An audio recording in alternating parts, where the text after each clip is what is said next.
Good. Okay, I will officially call the City of Nisswa regular council meeting on this Tuesday, May 19th, 2026 to order, and it is 6 p.m. Before we stand for the pledge, I just want to acknowledge our brave firefighters that worked very hard over the weekend to protect and care for our area. We have one of our deputy fire chief here, up here, Councilmember Hall, and to everyone else, we sincerely appreciate all the efforts.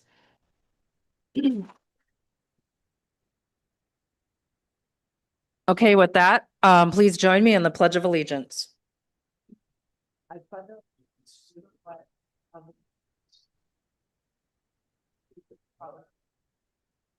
one under God, indivisible, with liberty and justice for all. Next, we have approve agenda. I would like to make some shifts here just out of respect to folks that are either joining us in person or via Zoom, so they don't have to sit here for an extended period of time and we can move through business in an efficient and expedient manner. So without objection, what I'd like to do is we have Administrator City Clerk as the number one item under old business. I'd like to move the Spirits lease, which is under new business, to number 2 under old business.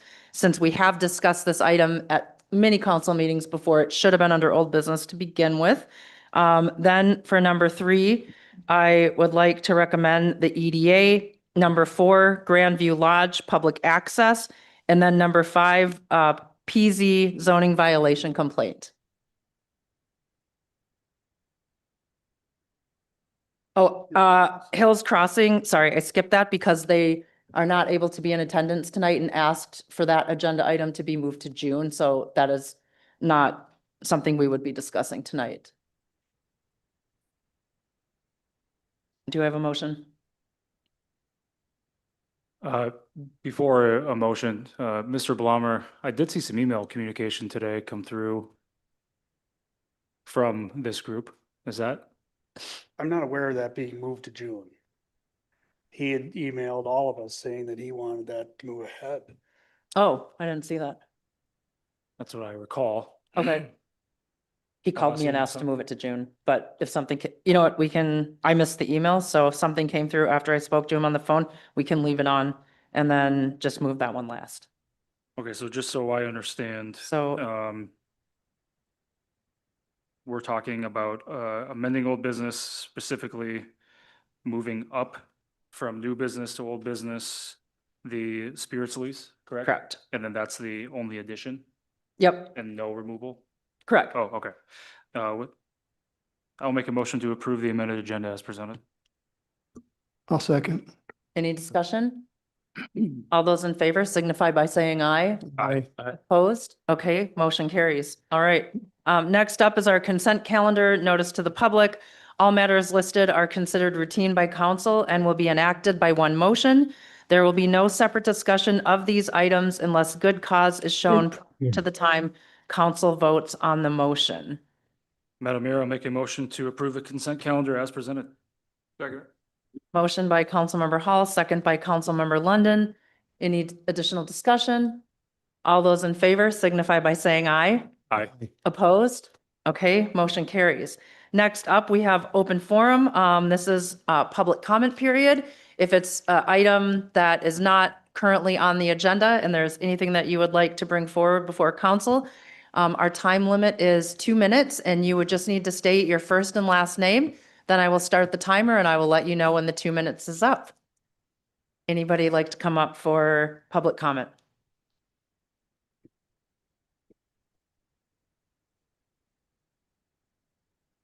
Hi, my name's Tina Foster. I was at your event last night. Thank you very much for doing that. That was a really good conversation. Appreciate it. One of the things that I was struck by was the $60 million comment about the water tower situation. So I did a little digging into that today because my daughter was really thrown off by it as well. So I made a couple phone calls today, and I just want to get it on the record, just like transparency is great, but I don't feel like we have a whole lot of it because we hear part of the story and then whatever. I'm just going to read this. So from my understanding is that years ago, the original plan was that the airport property, Grandview, and the business corners around Schaefer's intersection was what we were bringing water to. And it was, the long-term plan was to go to Main Street as well.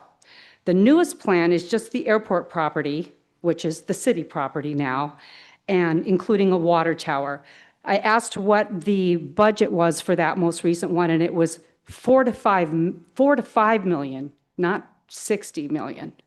The comment also was that it would there'd probably be other people, Grandview and others, that would want to jump in on it if that started, but I'm sure that they're going to be expected to pay their piece of that too.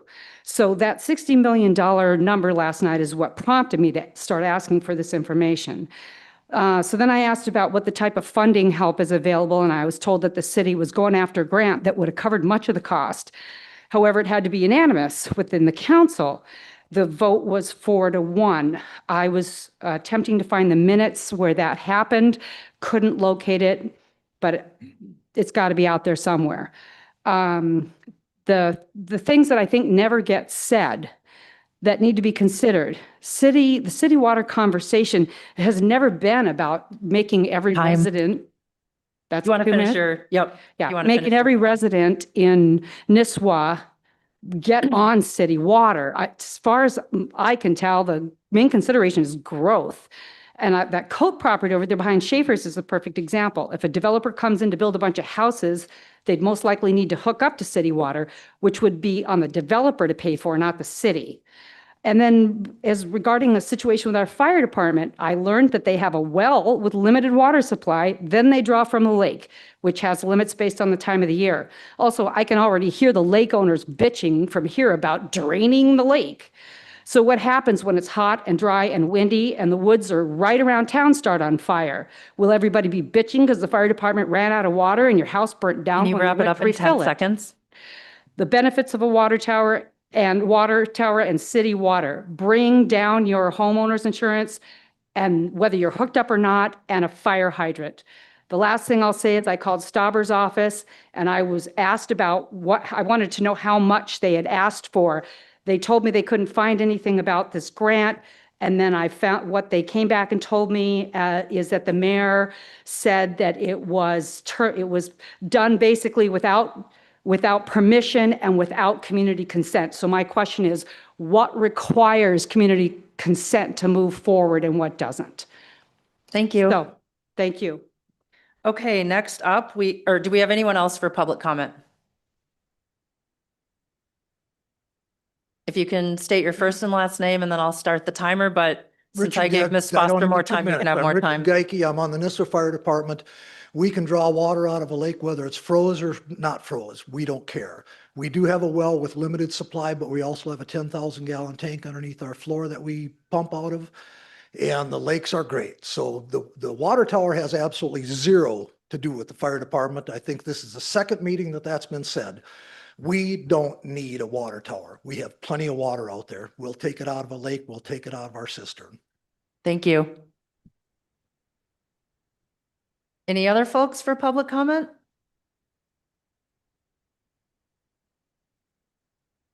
Again, if you can just state your first and last name, and then I'll start the timer after. Oh, Hi, Monica Anderson, Camp Lincoln Road. I have a question, and I was curious to hear from the council about, we've got the Wendy's now, I guess, empty. I'm not sure of the details. And we've got the Roundhouse. And then we've got that little convenience store that I heard was going to be a restaurant or something. And I'm just curious about plans for those areas and those prime locations. So we have the EDA on our agenda under old business, and we can probably get into some of that there. Okay. I If you thought don't mind waiting a little bit. Yeah, is the EDA not just for that land that was purchased by the city, but is the EDA for the whole Yeah, city? and we'll get into that. We have Mr. Glenn here from Bladeck. Perfect, thanks. Thank you. If we have no other public comment, I will move on to our reports. Okay, we will start with our city attorney. Good evening, everybody. I don't have anything specific to report here. Okay, our city engineer. Ongoing projects include the street projects that are starting construction and for 2026, plus agenda items for future design work. Thank you. Okay, old business. Is there a way, Jane, that we can see the faces on the screen? It will be Mike Humple, I believe. Jane, you can just click and drag the whole window over to the other monitor.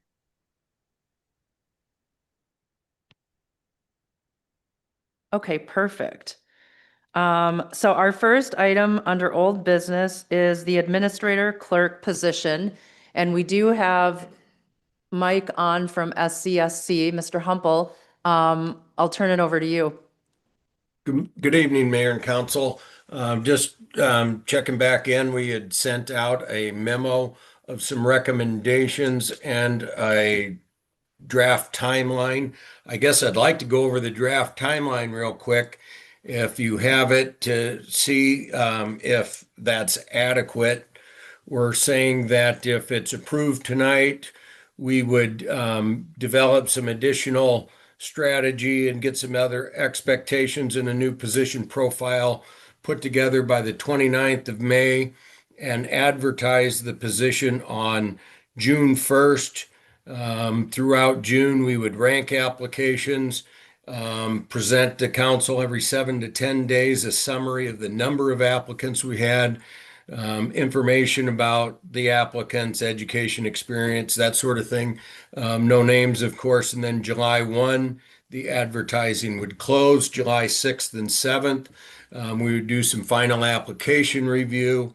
And then July 7th to the 23rd, which is 13 working days, we would do Zoom meetings with the top candidates, PXT and leadership management assessments, reference checks, background checks. And that seems like a long time, but we have to contact 15 references, do 2 rounds of Zoom meetings, 5 PXT assessments, and then do the write-ups for your council binders for the interviews. We would plan to contact the top 5 applicants July 24th and set up interviews for the week of August 18th for a one-day interview session, much like was held back this spring. Any questions? Does council have any questions for Mr. Humple? Councilmember Hall? Councilmember Zahn? No. Councilmember London? Nothing at this time, thank you. Councilmember Fraley? No. Okay, I have no question. The only item, and Mr. Humple, you and I had chatted about this briefly earlier today, and you referenced here at the beginning, is the memo that you sent to the city on April 27th with some recommendations for the search process to include a change in the salary, severance, vacation, relocation expenses and different items like that. As I mentioned to you when you and I spoke, this document did not get distributed to the full council. It looks like it may have only gone to the personnel committee. And I understand you just sent it to city staff and it was distributed from there. So not everyone sitting up here has had an opportunity to review that.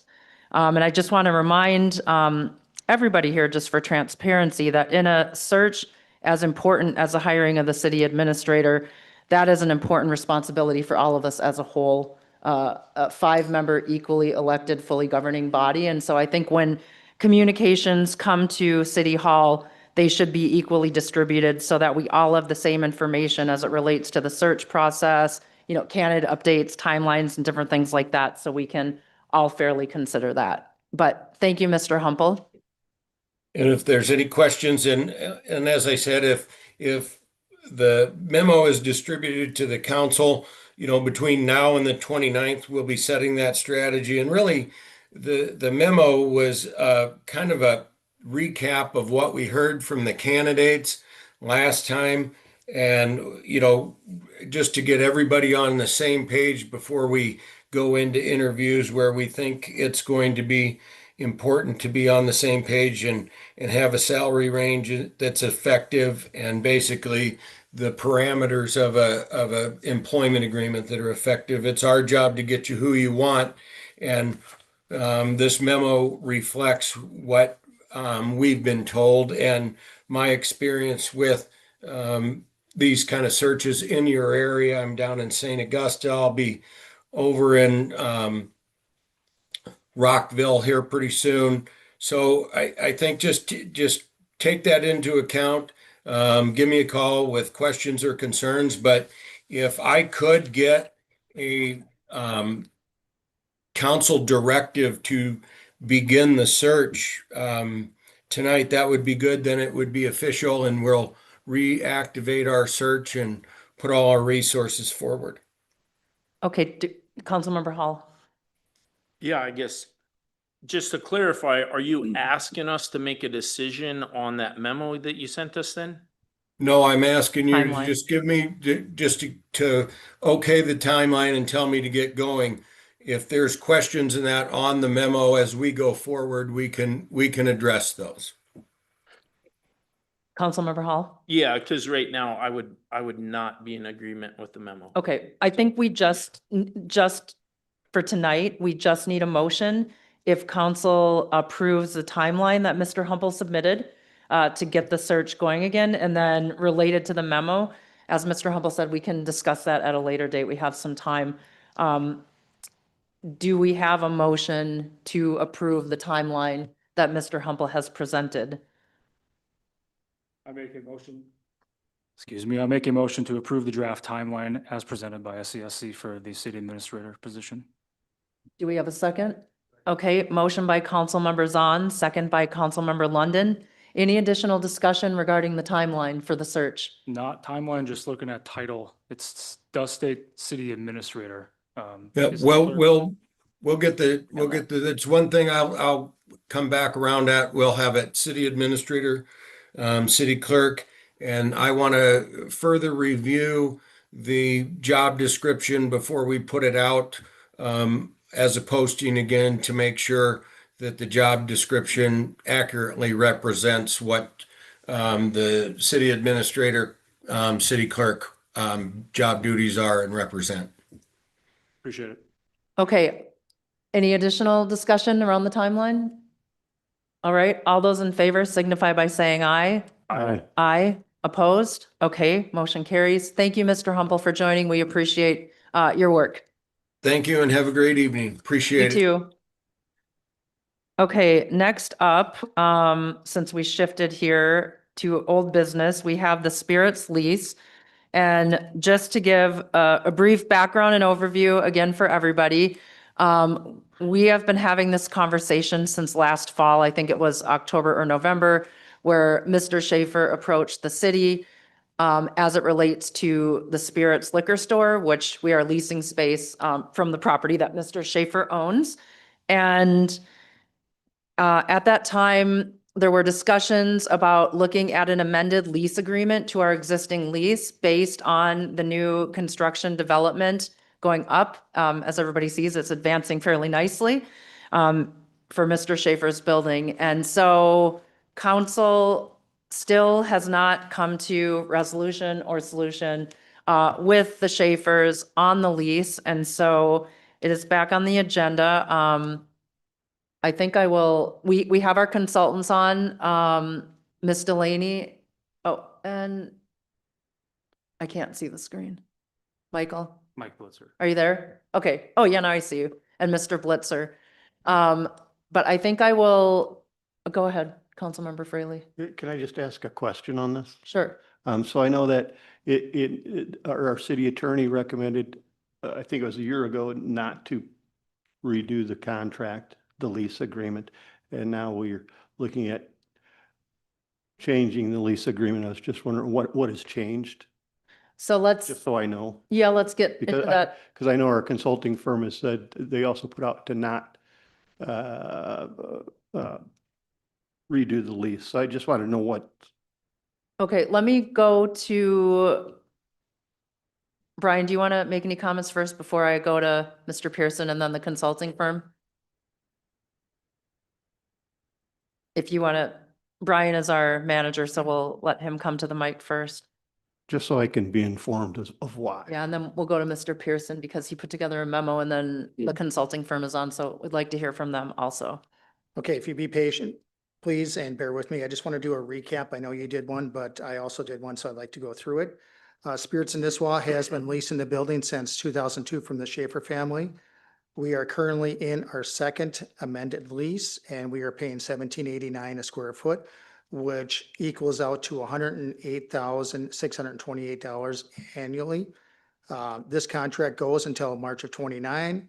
And the current contract states that we have a right to another 7-year amended lease to it, and that would be based off the base plus the CPI. The Schaefer family would like to change our current contract from $17.89 a square foot up to $21 a square foot, which would increase our lease amount $18,883 annually. So if we averaged a 7% net profit, we would have to sell $269,000 or $269,757 thousand in merchandise to just to pay for that $18,000. Now, if we do not agree to that change, Schaefer's have stated that we'll no longer be able to use the loading dock area, which we've been using for the last 24 years. Here's so that was just a recap of the situation, but here are some immediate attention needs that we have to look at, because if these aren't addressed tonight, they will definitely hurt our business. So we've been using a portion of the front of our building for 2 ice chests.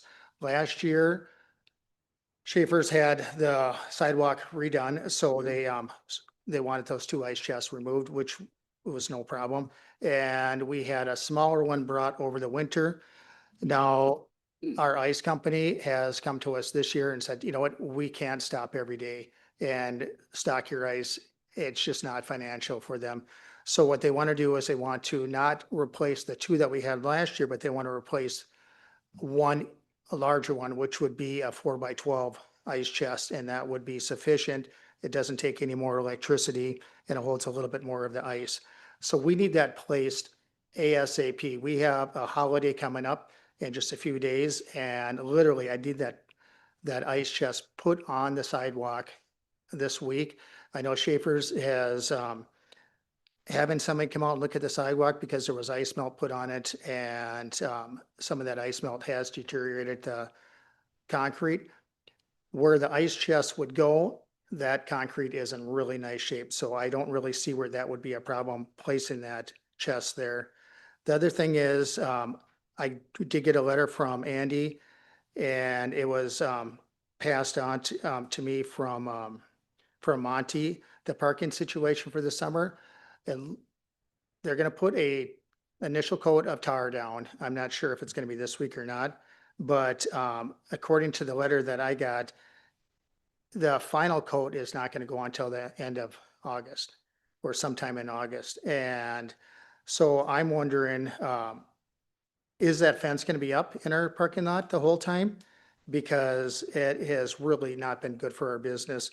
And if it is going to be up, where's it going to be put? Because right now, our customers, we are losing business every day with this construction site. And we need to get some answers on that. And I do want to, I know Delaney will talk about this, but they have exactly what Mark said. They have made a recommendation to the council, and I just, wanted to make sure that the council is reminded about that action.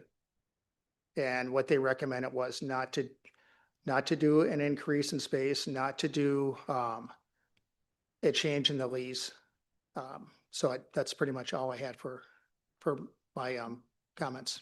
Okay, thank you, Mr. Farrell. I'd like to go to Mr. Pearson and then Delaney Consulting before I open it up to, oh, and if Mr. Schaefer wants to come up after as well before we open it up for council discussion. Mr. Pearson. Ms. Carnahan and council, I put a memo in for the council packet. Hopefully you've had a chance to review that. It really sums up the current status of conversations over the last few weeks between the liquor committee and Andy Schaefer. So if anybody's got any questions about that memo, but I don't know that it's necessary to reiterate what I wrote there. Do any council members have questions right now for Mr. Pearson before I move to Delaney Consulting? Okay, I would like to recognize, I don't know, Mr. Blitzer or Ms. Flora, which one of you wants to address? Okay, go ahead. Thank you, Madam Mayor, council members, citizens, and staff. Would you like me to recap our recommendation? Would that be helpful? Sure, go ahead. Okay. We presented last month to this group in a city council meeting and in another forum. We presented a 5-page document, and I can recap that very simply for you. There's 2 dimensions to our recommendation. The first is financial, and the second is time and decision consideration. So the first dimension is financial. We found that there was no business need for the Spirits to expand their space, which was a financial decision. We found that there was no return on that investment that we could find in any of our modeling.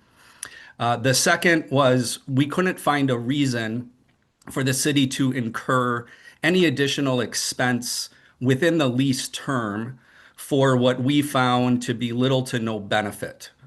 So those are the 2 financial reasons that we recommended against doing anything with the lease.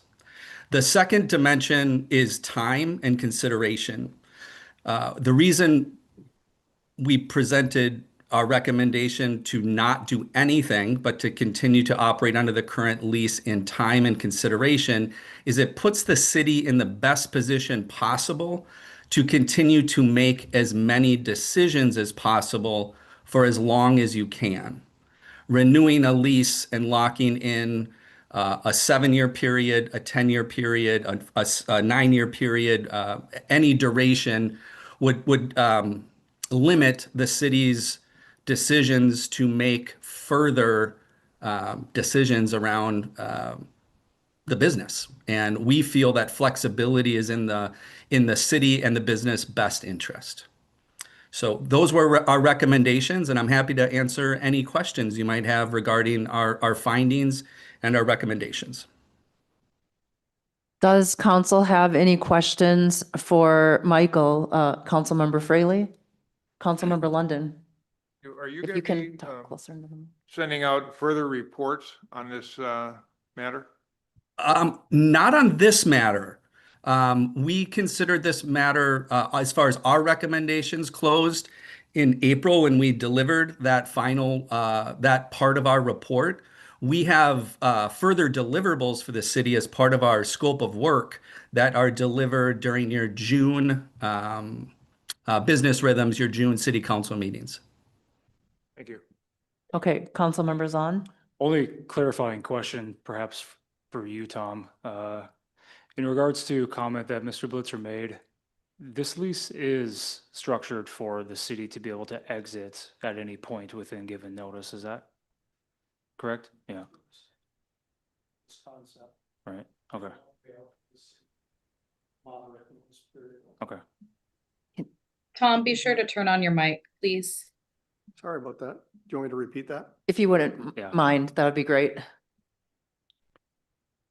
Yes, what I heard there from Michael was a little bit incorrect as the suggestion of locking in the city with further extensions or even this concept that's discussed in this memo I wrote to the city council.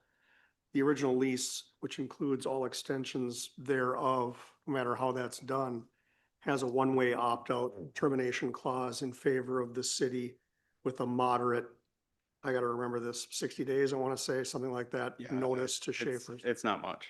Yeah. It's built. So there isn't anything about extensions or even this concept that would somehow lock the city in for a term. So if, to follow up on Councilmember Zahn's question, so if the city were to enter into a new agreement that was 7 years or 10 years and decided, let's say 2 years down the road, hey, we want to shift, it's just a 60-day notice and then the city is absolved from the rest of the lease? Correct. Yes, that original provision from 2002 remains the same, and it has remained the same through these first two extensions and And- would through the third extension. Okay. Do you have any additional, Councilmember Hall? Any questions for anyone? Not right now. I guess it'd be interested to hear Yep. what Andy has to say and everyone else. Okay, let's turn it over to Mr. Schaefer. And Andy, I'm sorry to interrupt you before you start, but I might have written terms wrong in this memo. These extensions are 5 years, not 7 years. They're 7. There's Pardon me? 7. They're 7. They are 7. Yep. Okay. It was originally Yep. 5 and we moved them to 7 last. Some of my math in this memo, as far as the years out, then are incorrect.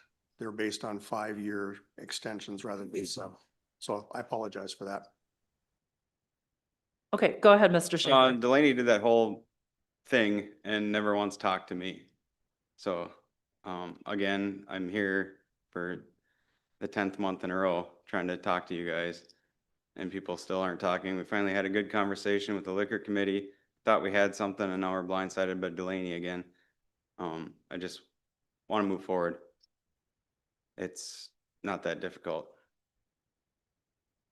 Does council have any questions for Mr. Schaefer? I don't have a question. I do have a comment, and I have mentioned this at past meetings. Mr. Schaefer did approach the city quite some time ago, and I do feel that our responsibility is to try to move decisions in a timely manner, because I think that's fair to everybody and in the best interest. So understand your frustration, and thank you for being here again. All right, if we don't have any additional questions or discussion from council, is there a motion from anyone on council?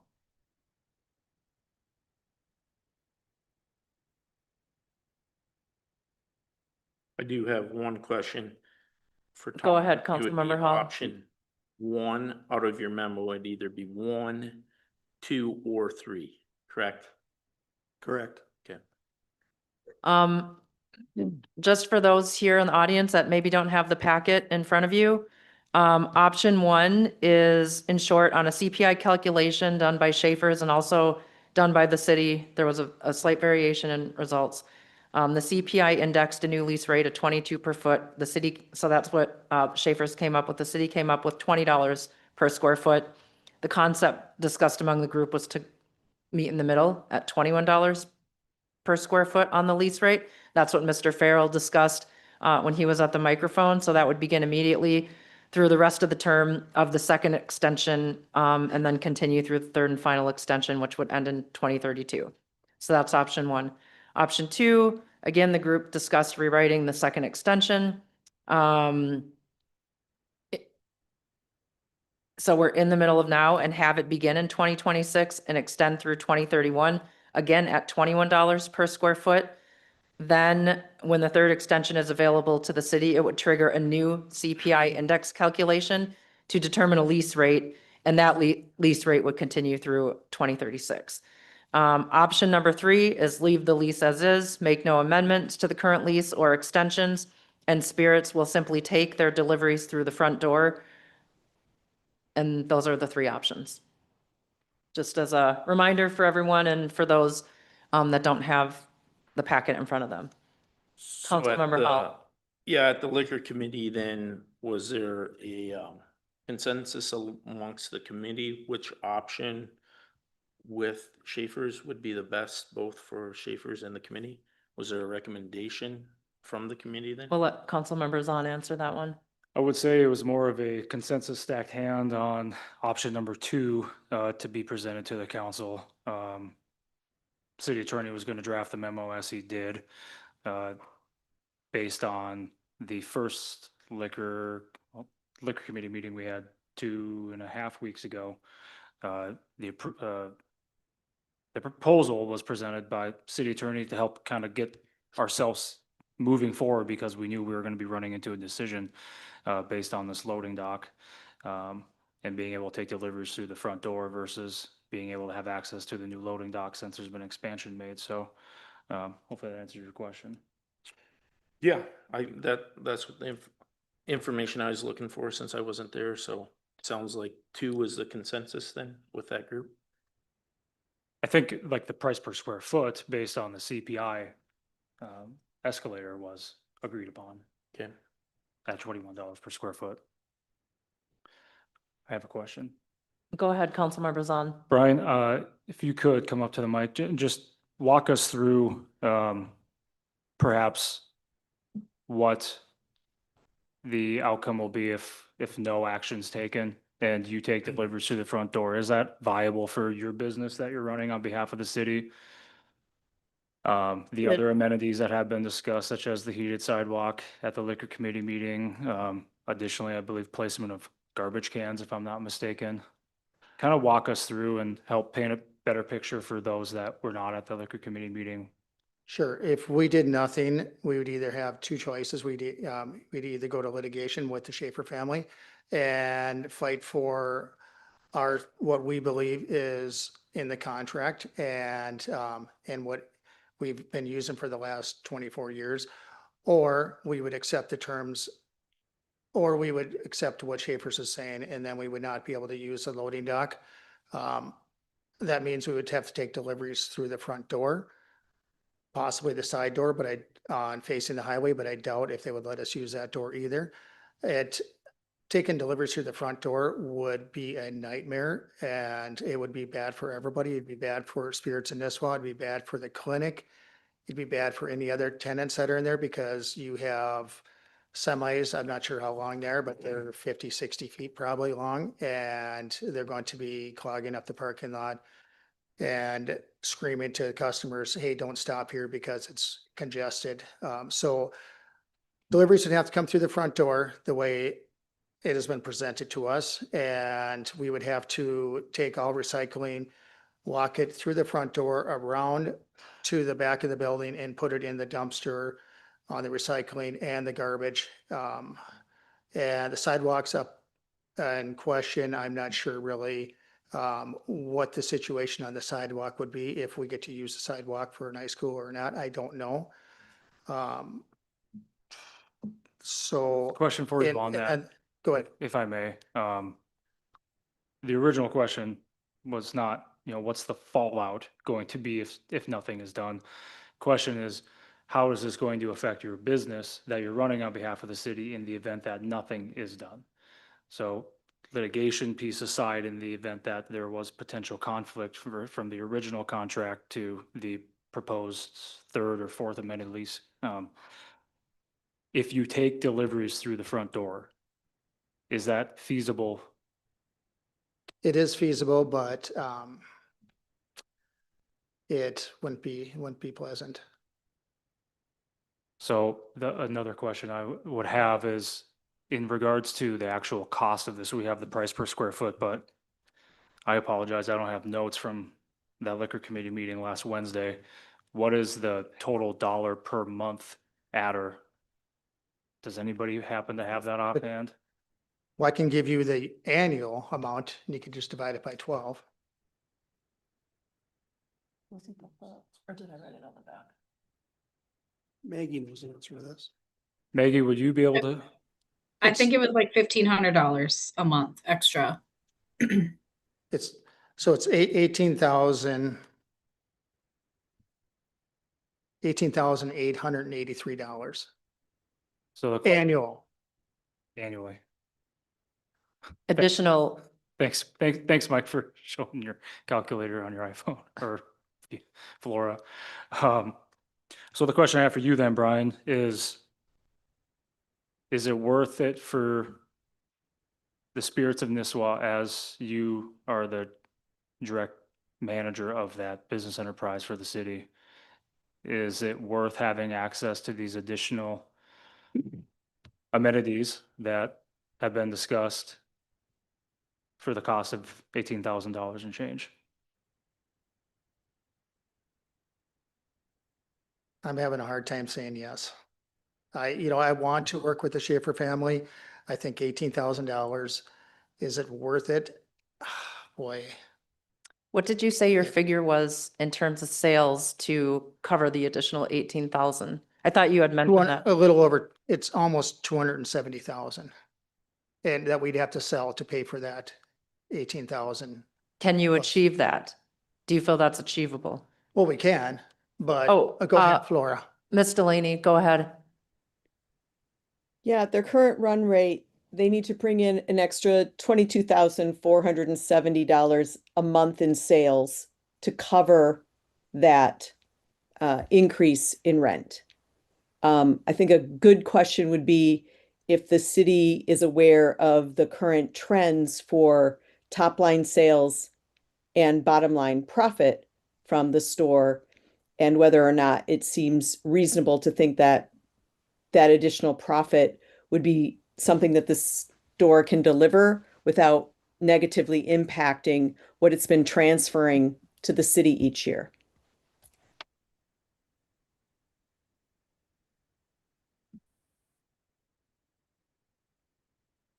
Do you have something, Tom? Yeah, I do. Oh, go ahead, Mr. Pearson. There are other considerations here beyond just buying out of this loading dock dispute, okay? If the CPI calculation is accelerated to current rather than having to deal with that in a few years, then whatever that unknown CPI that will inform the third extension is going to be higher. You're going to be having this conversation. This will lock this in for a new extension period of 7 years and then also buy the city further extension beyond what the city currently has. If this remains the same and we get to our third extension in a few years, get our new rate, then that's going to be the third and final extension. This proposal does extend that because when and if we get to a third and final extension, we're done under this lease. It's a brand new horizon there with full market rates to be applied, to be expected from the landlord. So there's all that to take into consideration here. Some cost certainty for the city on the current CPI, getting an extension and kicking out that problem that will eventually come to roost if the city stays in this building of a lease rate that will be far in excess of what the numbers are currently and what will be dictated by CPIs or CPI calculation at the third extension. Excuse me, Tom, can I follow-up question? How many amendments do we get on this new contract if we sign the new one? This proposal, concept 2, basically rewrites the second extension to a new Okay. term. So just to, for an accurate picture, right now we have approximately 3 years left on our existing contract, and then we have a guaranteed 7-year renewal, which would be 10 years. If we sign today, then we would get 14 years, so it'd be 4 extra years. Correct. 4 extra years of buying down an unknown lease rate that will occur that could be, who knows what at that point, $30 a foot, $35 a foot. I don't know the number. Don't want to speculate. Okay, Councilmember Zahn wanted to speak and Councilmember Hall also would like to speak. Well, I think to that point too, putting an economic hat on, we are in a scenario where consumer price index is now rising. It was ironic when we met last Wednesday because it was the morning before last Tuesday when fresh CPI data came out, which was at 3.8. Now, we were sitting in these council chambers on the following couple of years from when COVID first came out, and we were floating around the 10% threshold. So a 10% CPI figure, for example, that would be a significant adder to the city attorney's point. That is a gamble that is that has to be considered by the council. However, this price right now on a early renewal is just that.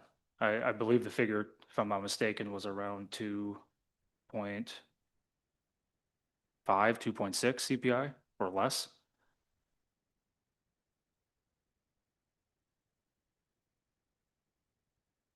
Did you have anything else, or I'll go to Councilmember Hall? So just a question, and I understand Tom's point, it's a hit right now, basically, but long-term, it's the best bang for the buck and locks the city in. But question for the consultants, the extra $1,500 a month doesn't necessarily have to only come out of sales. Are you guys far enough into your process? Are there any, operational overhead cuts that could also achieve more financial profitability to help with a increase like this? Sure, you've got two ways to bring that money in. You can either increase your sales or decrease your costs, or both. We will give platforms to do both of those things and make recommendations around both of those things.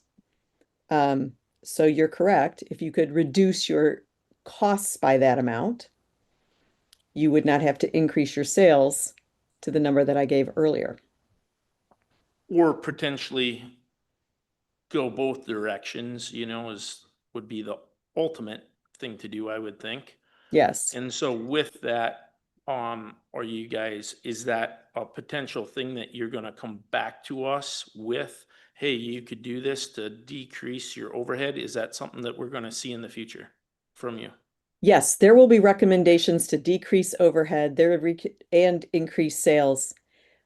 The question is whether or not the city's going to be able to implement those successfully, and get those done, but we will provide those recommendations. There is one thing that I keep thinking about, which is whether you're locking in for 7 or 10 or 14, it is seeming to be done with the presumption that you absolutely believe that this is the best location for that store and you want to stay there and lock in at those rates. What it doesn't provide you is a chance to look at other locations, which was a part of the statement of work that we were given, which was to say, hey, we would like you to make some recommendations about facilities as well. So I hear you, and I'll speak for myself, but I'm fully on board implementing all of that, or we're wasting our time and money with you guys. So I mean, that would be foolish not to implement that. Good. State that. With that, I would like to make a motion to go with option 2 based upon all this discussion here. And yeah. Do we have, Option 2. Councilmember Hall is making a motion for option 2, which is to rewrite the second extension and have it begin in 2026 and extending through 2031 at $21 per square foot. Then in 2031, when the third extension is available to the city, it would trigger a new CPI index calculation to determine a lease rate, and that lease rate would continue through 2036. That is a motion made by Councilmember Hall. Do we have a second? Second that. Can I? Yeah, Maggie. Yeah. Go ahead, those- Ms. Wentler. Yes, the dates are incorrect based on, these are 7-year. So the first one, if we are renewing in 2026, 7 years from that would be 2033, plus additional 7 years would be 2040. Okay, Andy, you agree with that? okay, so, Math by me. all right, so Have a motion in a second. the motion in a second with the corrected dates because they were just off by 2 years here. Is there any additional discussion or questions from council? I have one. Council members on. I don't think what's been discussed too, and Andy, correct me if I'm wrong, if there's been any other conversation about it, but not brought up to the liquor committee, is when would this go into effect? When is the construction being completed? And then furthermore, if that's a estimated time frame, their report's out in June. How do we get this all to flow together if this is the route that ends up going? Does that make sense? Well, if I can speak to that, the motion is to choose option number 2, but then it's also to direct city staff and the landlord to get a rewritten lease to you to review at your June council meeting, rewritten with respect to these extensions. So we still have another council meeting. So there would still be So a secondary council motion or a second council motion at the next meeting when this amended lease is Yes, written? and giving us his instructions, if this motion passes to implement option number 2, then the paperwork's got to be done and you need to review it and approve it. And I believe you had mentioned, Councilmember Zahn, and I believe with Delaney Consulting, we are getting the full report in June, correct? From the assessment, right? And for everybody here in the public that doesn't remember, we did retain Delaney Consulting as a council. And I think the contract is around 70,000 or a little higher to assess the businesses. It is my understanding then that we would perhaps do a workshop before the council meeting to have you do the full debrief with the council on all of the entire statement of work that you guys have been doing on both the city's municipal businesses. That's correct. Which is fantastic in the event that we can have justification before what is then going to be a final vote on this in June, if I'm not mistaken, okay? Because any increase in fixed costs that we're going to have at this business is going to have to be methodically planned out to be able to cover versus loss of net income.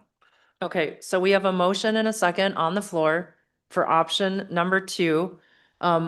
Questions have been asked that this isn't final until the council votes on the actual legal lease, which would come to us at the June council meeting.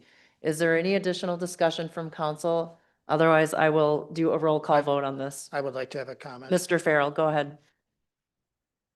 With a couple of the things that I had on attention needed, I guess, to me, it really makes sense for us to discuss that a little bit right now, because if we have partial use of the parking lot, like we've had for the last 9 months, it is going to hurt us drastically this summer. And the same thing with the ice chest. We didn't have that. It wasn't even that busy of a weekend, but we ran out of ice over the weekend. And we have a contract with our ice supplier, and that's based off of so many deliveries a year. So we can't keep our price per bag if they have to make more deliveries. And just a couple things that I would love to see clarification before the final vote. Well, as Mr. Pearson mentioned, a final vote would take place in June, or are you asking for clarification right I would now? like to have clarification right now, because if we go a month without having clarification on those 2 items, So you're looking for it- clarification on parking and the ice chest? Okay, I don't think those are, go ahead, Councilmember Zahn. Gonna agree with Mayor Carnahan here on this, Brian. You're the direct manager of this enterprise. You have the ability to be able to hopefully troubleshoot this issue with the ice, have conversations with Andy in regards to the location of it on the sidewalk, find a solution if there's issues, elevate them, of course, but I think Mr. Schaefer is going to be cooperative to be able to help find a solution to that. I don't think that there's a specific minute council action for us to make right now in regards to saying, the size of the ice chest, and the timing of it. Memorial Day weekend is 3 days away. I realize that. Should have been on this, quick. So I don't have any suggestions. All of that's going. I'll go to council. Lease. Yeah. Yeah. So I'm sorry, I didn't hear what Councilmember Joe Hall said. Oh, all of your questions will be covered in the lease. Sure. That's what Tom's going to put together. Okay, All right, well, that's fine. Okay. I stated my opinion, and thank you. I should ask really quickly, does anyone from the public have any comments before I go to a roll call vote?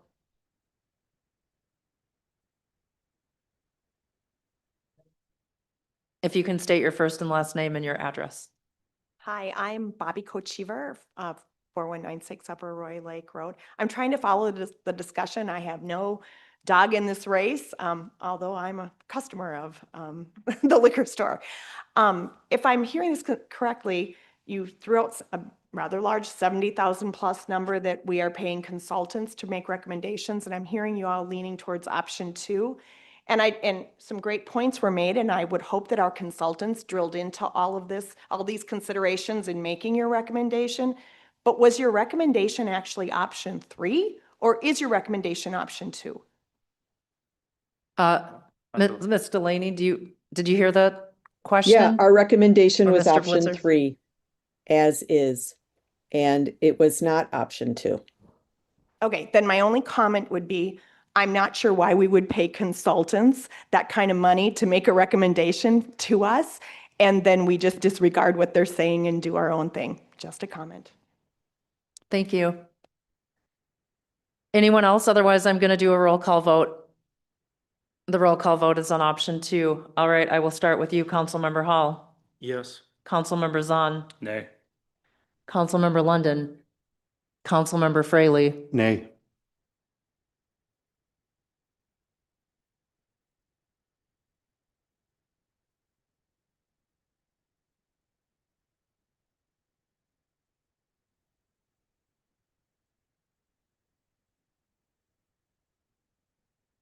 Oh, it's a tie. Yeah, I'm thinking. So I was just saying this happened to me at the last meeting too, but sorry. That's why you're paid the big bucks. Yeah. $50 more a month than the rest of you. I am not comfortable voting right now on this. I would like to wait for the consultant's full report to come in June. And revisit this. Mr. Pearson, what does that mean if I abstain from voting?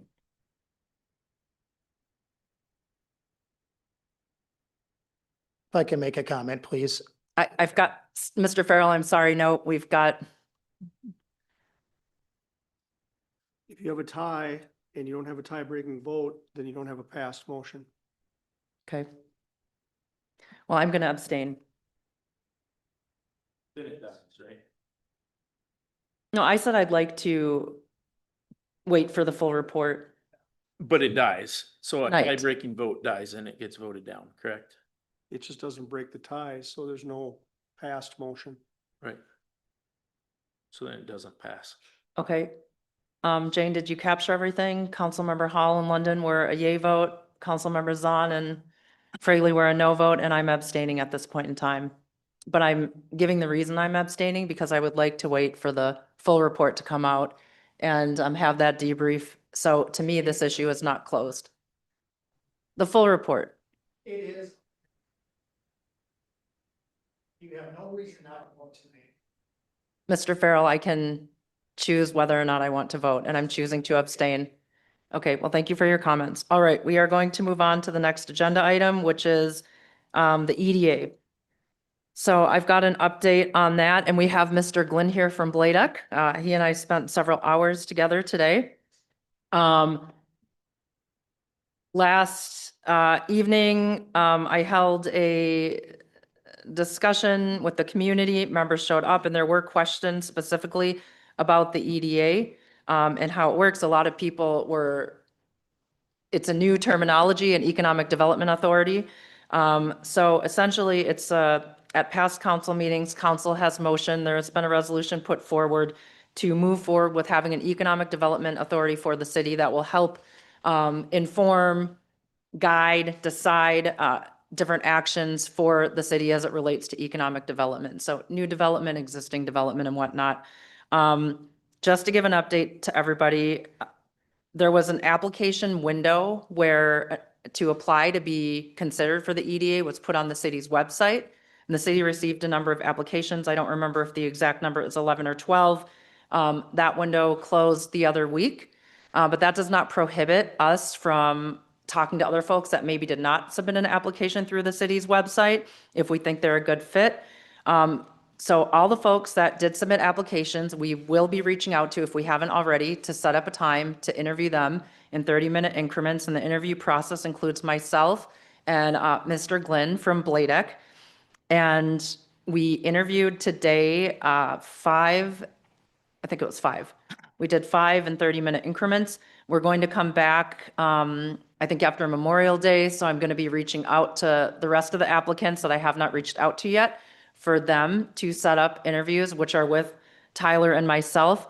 Once we get through all of the interviews, then Tyler and I will debrief, kind of share perspectives, thoughts, And then ultimately, I will make the decision about the 7 that will be on this Economic Development Authority. It's 5 members of the public, 2 from the council, and that will come before this body to either vote that up or vote that down. If we get into a situation where council is not in favor of those appointments, then we will go through the process again. I'd like to call up Mr. Glenn. We spent a lot of time together and it was a very productive and positive day to make I guess I got a additional question comments. before.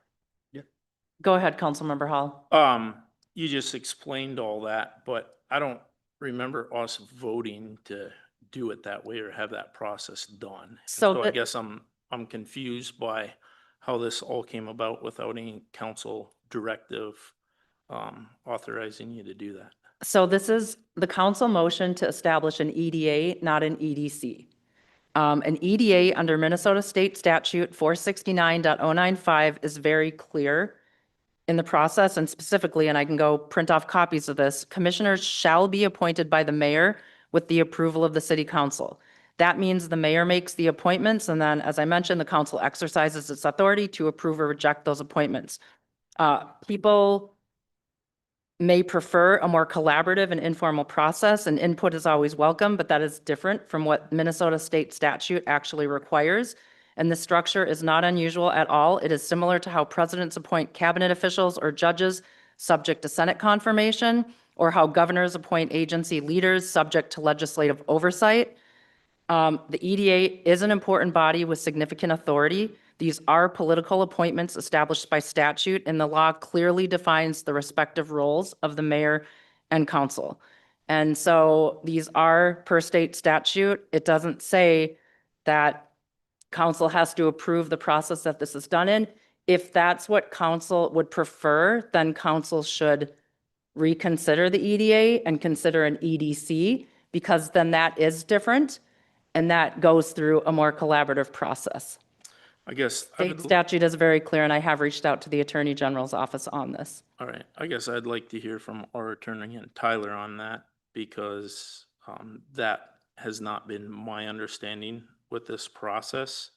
And, you know, just referring back to earlier in this exact meeting, you know, when you brought up, you know, we should all be a part of picking the city administrator in that process with that.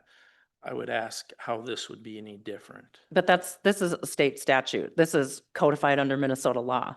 Okay. Going through a city administrator, that's process policy, right? So, and we are a 5 equally elected body. This is under state statute. I'm pretty sure Governor Wells, or whatever governor we've ever had, or President Trump or Biden or whoever we've had, they're not sitting down and determining what the process is. They're making their appointments. They're going through a process, and then they're coming back to the body, as I had mentioned in here, to exercise its authority to approve or reject, no different than the U.S. Senate has if it's presidential appointments. Sure. So can I ask Tyler, you know, he's worked with numerous cities, you know, what is the standard process with the cities, you know, for something like this? If you could explain that to us. Yeah, happy to. There's a bit of a mixed bag, I would say it that way. The city of Brainerd operates under the guidance of applications are submitted to their mayor. Their mayor then makes appointment requests to their council. The city of Cross Lake, we've gone through an interview process with the city of Cross Lake with their city administrator, typically their mayor. If they're adding new EDA members, then their sitting president sits on those meetings along with myself. The other commissions are, those are strictly applications straight through to the city. The council or the mayor then reviews the applications and makes a recommendation to the council.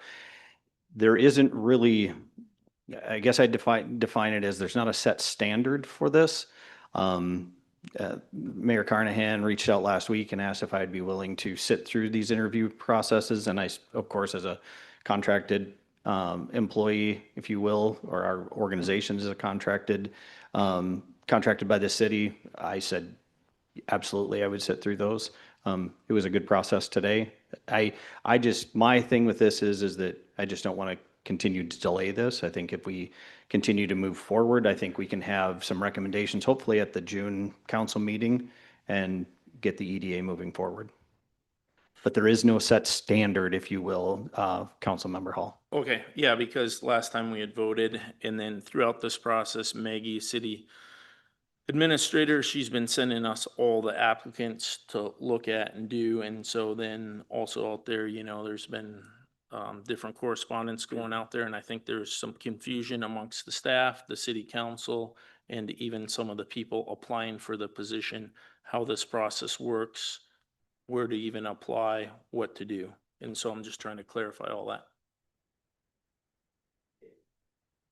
And yeah, and I had commented back on there was an email that was sent out, and my only stipulation, and I think that Attorney Pearson would also agree with this, is that whatever application, whoever applies, and if there is an appointment, if someone, they need to complete the city's application, whatever the city application that has been put out there and made to the public, anyone that is applying would need to complete the city's application before they can be considered. Now, I would look to Attorney Pearson for that, but that would be every city that I've worked with, their application is consistent with other commission applications.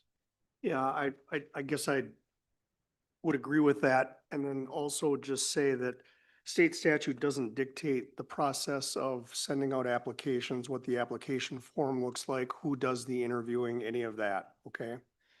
In reviewing your minutes from the April meeting, I saw a different protocol approved by the city council for how this process of requesting application submissions, vetting through those, and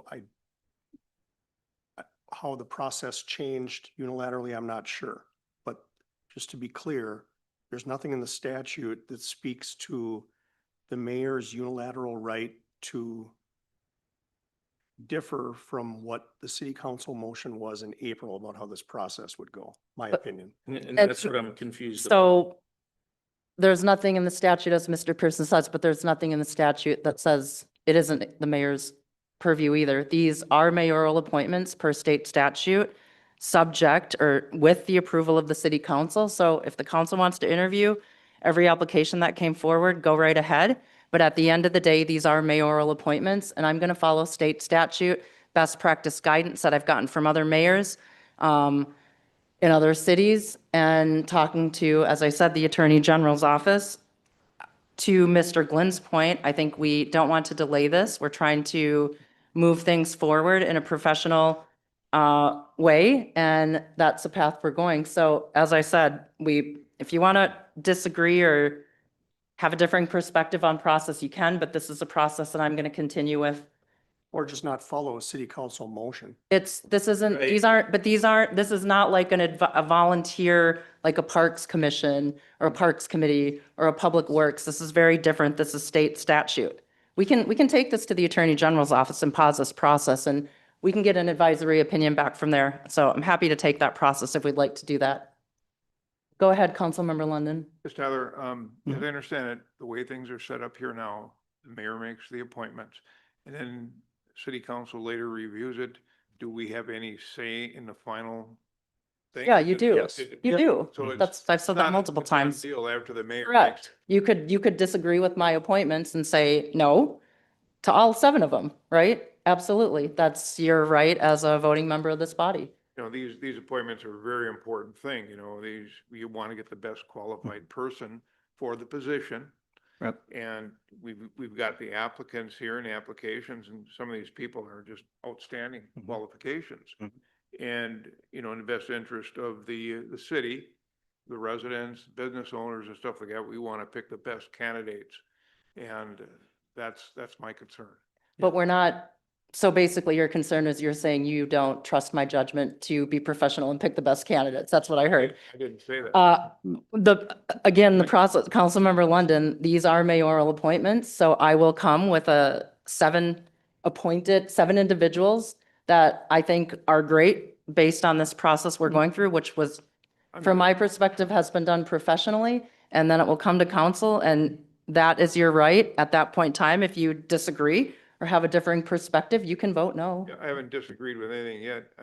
What I'm wondering is, you know, down the road when, after the mayor makes the appointments and that, we have a say in it and so forth and that. Do. And of course, we haven't seen the appointments yet. We don't know who's getting picked, so can't say anything at this point. Right, we have to continue going through a process. Not doubting Right. your decisions. You know, I'm just wondering, you know, what our options are, what we can or can't do. Yeah, and so far, you know, as we look at this, is there a tried and true process for this?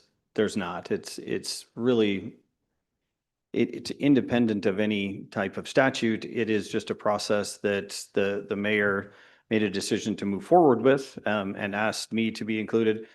The best part about that is that I'm able to ask questions around and it's exciting to see this type of interest in an economic development authority. This is uncommon to other communities. It really is.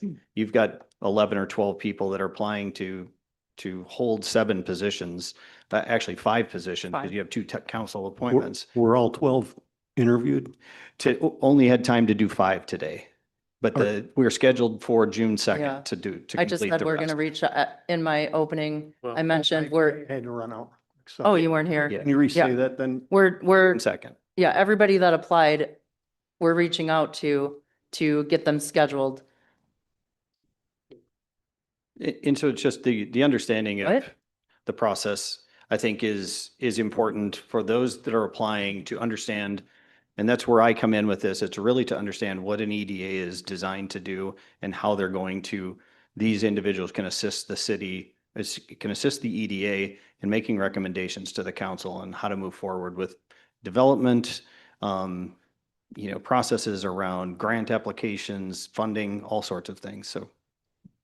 Yeah, and I guess that's what started my question is, you know, Tom kind of hit it on the head. Last month, we all voted as a council to go one direction, and it didn't go that direction. You went your own direction, and so that's what I'm asking.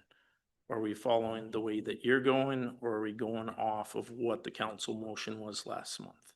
Well, That's my whole question. right, and as I mentioned, I think Mr. Pearson and I are in extreme disagreement on this. The state statute doesn't provide for a full, you know, council interview process. These are mayoral appointments. And so if council would like a different approach and process, then council should reconsider and look at an EDC instead, because that is more like a Parks Committee or a Public Works, and that is a collaborative process. But I'm going to follow this process. Again, if you guys want to interview folks, go right ahead. But I'm going to follow state statute and follow best practice, the guidance I've gotten from the League of Minnesota Cities, the guidance I've gotten from other mayors, guidance that I've gotten from other people that have a depth of experience around the EDA. Council members on. I guess my only question that I have after this discussion is if we have this on the agenda to have 2 council actions, 1 appointing members and then 2 for the organizational resolution with the appointment of members to the, I believe, the positions. Right, the no, and EDA. If interviews are the contingent piece and we're pushing it down the road another 30 days, I mean, why don't we get this done Right. ahead of time so we can make action tonight? That's my comment back. I would, Council, go ahead, Councilmember Well, I Riley. think it's a fair question. I apologize because I had to go out. So in your opening, you said that you did 5 now. You're doing the rest But we still later. have more to do, correct? Okay. And then you'll come forth. So, all right. So shouldn't this be off the docket? This should not, I was confused why this was on the agenda because we're not in a position, I'm not ready to provide appointments because I haven't even reached out to everybody that sent in an application.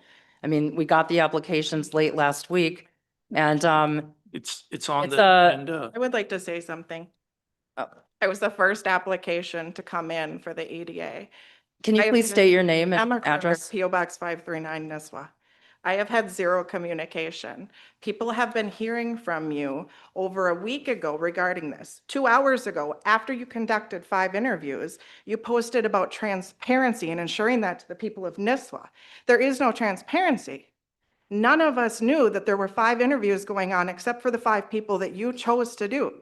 And you're sitting here saying that you're going to interview the rest of us on June 2nd is complete knowledge to the rest of us that weren't aware of that.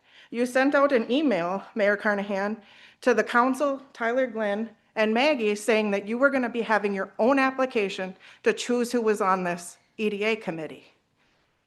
It says, I will only be considering those for the appointment who Please submit the. please Brandon state your name. Hedlund, business owner in Nisswa. The email states, anyone else can choose to solicit applications in any manner or on any form in which they wish, but I will only be considering those for appointment who submit the application form that I will be circulating.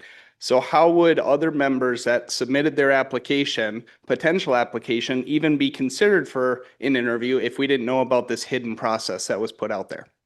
What was the criteria for the 5 people that you interviewed today? And what qualifications made them to come today with agenda items appointing members and organizational resolution? This agenda went out last Thursday. It's public knowledge that all 12 applicants had their applications in there.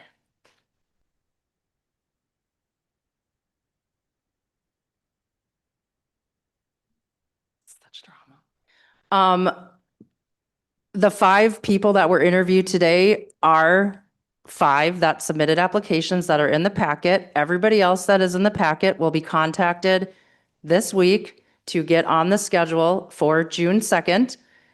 The June 2nd date was literally decided today at the end of our last interview at 1:30 p.m. I had to rush to my business and help my employee with something. I had to rush over to the Legion. I have not had a chance to even check emails or whatnot, right? So there was one applicant that did email that I caught the email when we were in our interview, and I replied to that candidate saying I would be in touch with her this week to follow up. And that is my plan for everyone that has submitted an application. So there's no lack of transparency. I do own 2 businesses. I have a lot on my plate as well. So I'm trying to fit everything in. So giving the grace of patience and that we're getting to the process would be appreciated. It will be fair. As Mr. Glenn knows, we're working as best as we can, but the folks that were set up for today, some of these were individuals that had reached out way before the application period knew, and we knew they were interested, and those were folks that were before all the applications came in. So it's not done to give priority or preference or say this candidate's more important than that candidate. And I'm sorry if you're assuming negative intent and negative action there, but that's not the case. We're trying to go through a process, but time is also, restrictive. And so we're all trying to do the best we can in that regard. Mr. Glenn is back at the mic. I don't know if he wants to add anything. Otherwise, I work at the guidance of all of you. I'm under contract with you, so if I'm asked to participate, I will participate. But that's, the applications that I saw today were the ones that were submitted through the city, is my knowledge. But to the point that Councilmember Fraley and Councilmember Zahn brought up, I don't even know why we're discussing this yet and why this is on here, because we're just not to that point. So you're planning on doing all 12? Absolutely.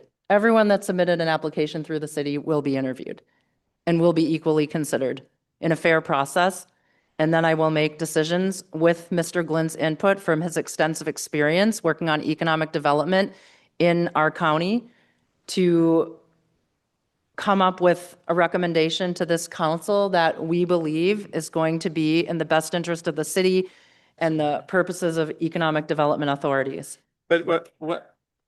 There's no secret application. But if all 12 interviews were going to be today, how come only 5 people were selected for an interview today and these weren't? We would have to We start didn't at 6 a.m. Yeah, we don't have the time. We would have had to start at 6 a.m. Yeah. to do 12 people. But I guess my question, Jennifer, is this information that you're saying, this whole process, even June 2nd, we're hearing all that as council people for the first time right here, right now. None of us know. But There is Tyler and I we just discussed this at 1:30 this afternoon and it's 7:30. That's 6 hours ago. So I'm not allowed legally to text all of you in a group text or an email, right? Because of open meeting laws. I knew we had a council meeting tonight. I think So what? my personal lenses, I just feel like this is, I'm speaking still, please. Yeah. I feel like this is just a lot of nitpicking and finding reasons to just, I don't know, throw a wrench into the system. Maybe folks aren't my biggest fan, that's fine, but I'm going to run a professional organization, and I think we need to move on from this and go to the next agenda item because there is nothing for us to vote on as it is written on our agenda. So I'll let you say one last thing and then I'm moving on.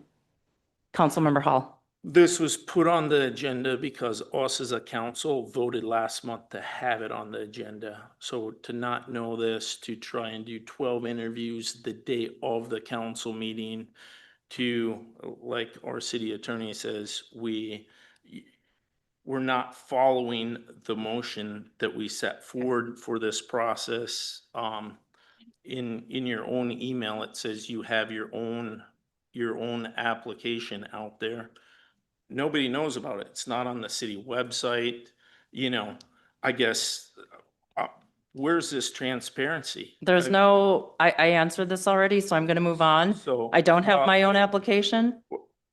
I would like to talk about this and discuss it. We're all here. It's an agenda item. You know, Tyler's here. The agenda item is appointing members, so it's based on, I'm still not clear on what this process is. So you're going to interview. I can restate it. Yep. Wait, can I finish talking? Just so I understand. You're going to interview all 12 candidates. Then you're going to pick them. None of us will interview them. You can interview them if you want to. I said that 3 times in this conversation. If you guys want to interview all the candidates, you have the applications, feel free to interview them. But why won't we just but per do that state, together? because per state statute, I'm making those appointments. It's harder to coordinate 5 people's schedules. This is a process if you want to interview folks, please go ahead. And you know what? If you want to share your feedback on the interviews that you conduct with me for consideration, absolutely, I'm open to that. But I'm going to continue following this process. And the goal on my end was never to try to do 11 or 12 interviews today and never to come to this meeting to have appointments ready today. That's not realistic when the application window just closed. A week ago when this agenda item came out, you sat down with Maggie as the mayor and created this. You and Maggie did, you know, and reviewed the agenda items. So why didn't you do anything at that time when you review the agenda items? Ms. Wentler and I did have a discussion about this at that time. I don't always control, we have a discussion about the agenda, but sometimes things that are discussed may not make it, or they may, or there might be new things on. Again, we're just going down into a rabbit hole here, and I don't think we need to go there. We've got a lot of other important things on the agenda. We have Grandview Lodge, a lot of people here for that. There's items under new business. I would respectfully ask this council, let's move on to the next agenda item. If you all want to interview folks, please go ahead. I'm happy to send out an email recapping what the process that Tyler and I are working through is. You can provide feedback if you would like, but we're going to continue forward with this process. Did you have something? I was hoping we were going to have an EDA established. Well, we don't have, it's not possible. I'm not in a position at all to make appointments. I have not had the chance to sit down or even reach out to everyone that submitted an application. So I can't do that.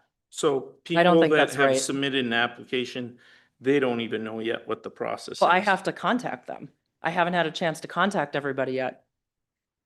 Well, I guess you had a chance to contact 5. Well, there were 3 that have been reaching out about the EDA for like months. Okay, I guess you clearly have your plan, and I guess keep us all up to date on what that's going to be. Absolutely. Okay, thank you, everyone. Let's move on. The next item is the Grandview Lodge Public Access. Thank you, Mr. Glenn, for being here. So last Tuesday, May 12th, the city held a special council meeting specific to discussing Grandview Lodge. The meeting really ended up centering around the public access at the end of Woodward Avenue. Full council was in attendance, as well as Grandview leadership and members of the community, including residents that live on East and West Linden.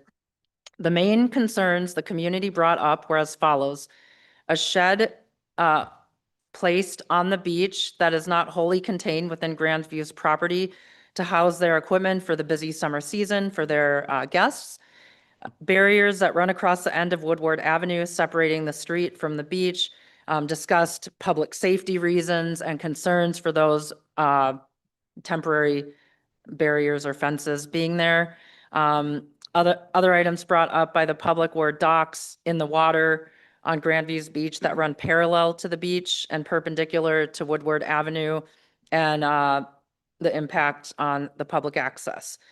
So that was a 2-hour special meeting that we held last week. A motion was made by Councilmember Hall to allow Grandview to have the shed placed on their property or on their property and part of the public access or the public right-of-way from April through October, to keep the barricades but add signage so people understand that it's a public access.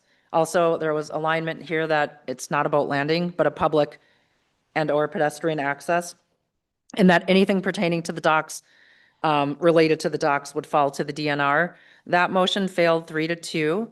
Then a second motion was made by Councilmember Zahn to put together a work group to come back to the council at this evening's meeting that would include a recommendation for how everyone could best move forward. Included in that motion, the motion included myself, Councilmember Hall, Mr. Timblin, our Planning and Zoning Director, Mr. Blommer, our Public Works Director, Ms. Wentler, our Interim City Administrator, and then Grandview Leadership. And so that's why this is on the agenda. And Mr. Timblin, I guess I'll call you up to the microphone. And I also want to note too that we have invited Mr. Jacob Free from the DNR to be on this, because I'd like him to address some of the items that were brought up at last week's special council meeting. But Mr. Timblin, we'll start with you. Thank you. Yeah, so following a chance to review the proceedings of May 12th, I did bring forward a conversation with city attorney and city administrator of how we could possibly proceed, kind of harmonizing the original motion and still preserving due process. So all of that recommendation is in your packet here, with a consideration to issue provisional approval for structural placement as previously last year, subject to concurrent submission of application materials for zoning approval, as well as potentially a secondary motion for signs and barricades speaking to parking and access to be permissible and handled through Public Works, Public Safety, thereby exempted from sign permitting requirements. Here to answer any questions that this body may have on that. I'll start with council. If council has any questions for Mr. Timblin. Councilmember Hall. The signs and the barricades, those would be city of Nisswa property and provided by the city, correct? They could be. Well, it's going to be on our property, so that's, I would say that's what we'd want. I think that was the consensus received at the 12th as well. Okay. Councilmember Zahn. Stephen, missed you at the last one. Understand you had a prior arrangement, so glad to have you here. I think that was the objective, kind of a underwritten objective of mine from that last motion, last Wednesday. So with that being said, was there a meeting or a conversation with that entire group that I made a motion for? Task force? Not an actual sit-down meeting per se. So coming back to work on Wednesday following the meeting, I did watch the meeting, provided to immediate staff available, City Administrator Maggie Wentler and Tom Pearson, City Attorney, a proposed path to move forward that then I delivered to the task force, offering availability for a sit-down meeting if that didn't harmonize with that group. If that didn't harmonize with that group? The recommendation that I stated is in the packet here. Just drafted an email kind of with my thoughts following observance of the meeting. So I wasn't there, right? I asked these two to quarterback it with the staff and Grandview Lodge's leadership. So just for clarity, was Councilmember Hall and Mayor Carnahan Were they both in harmony? I have received no Yeah. response from either. I didn't respond. I responded via Maggie and yeah, I agreed with what Stephen put forward. I did not, the only communication that I saw that I was copied on was an email exchange between Mr. Timlin and Ms. Southworth from Grandview. I did not get copied on any communication from Councilmember Hall. I myself did not respond because I wasn't sure. I thought we were having a meeting. I had stopped by City Hall after, and I did give Mr. Timlin all my availability leading up to tonight's meeting to sit down and go over that. But then I didn't hear, I think you had put in your email, if people have a need for a meeting, that you had my availability, but then I didn't hear back regarding a meeting. I will say I did go and drive down again at the end of Woodward and took a look at it. And then I also took the time to drive, I didn't get down West Linden, but on East Linden, and was able to talk to multiple residents there. I did speak to some residents that are on West Linden via phone or ran into them in other places, but I didn't opine on that email because I wasn't able to gather all the feedback that I felt comfortable with at that point in time. Does that make sense, council members on, or? I think so. Okay. Stephen, the proposed solution, I mean, I did my best to understand it. So please don't take this as any slight. I'm just trying to understand exactly what you're proposing here, or at least what the harmony was. Sure. Okay. Mhm. So layman's terms, for a layman, this is essentially going to be permitting that the barricades will remain in place. Yes or no? That would be the second part of my action requested there. For the signs, barricades, speaking to parking and access to be permissible and handled through Public Works, Public Safety. So if motioned and approved, then yes. Can you say that again a little bit slower into the microphone? I even had a hard time. Hear you, with that. Stephen. I got some young ears. Yes, in essence, yes. If you Okay. allow for them to be placed there, my recommendation would be to function that through Public Works and Public Safety for placement. Who owns those barricades?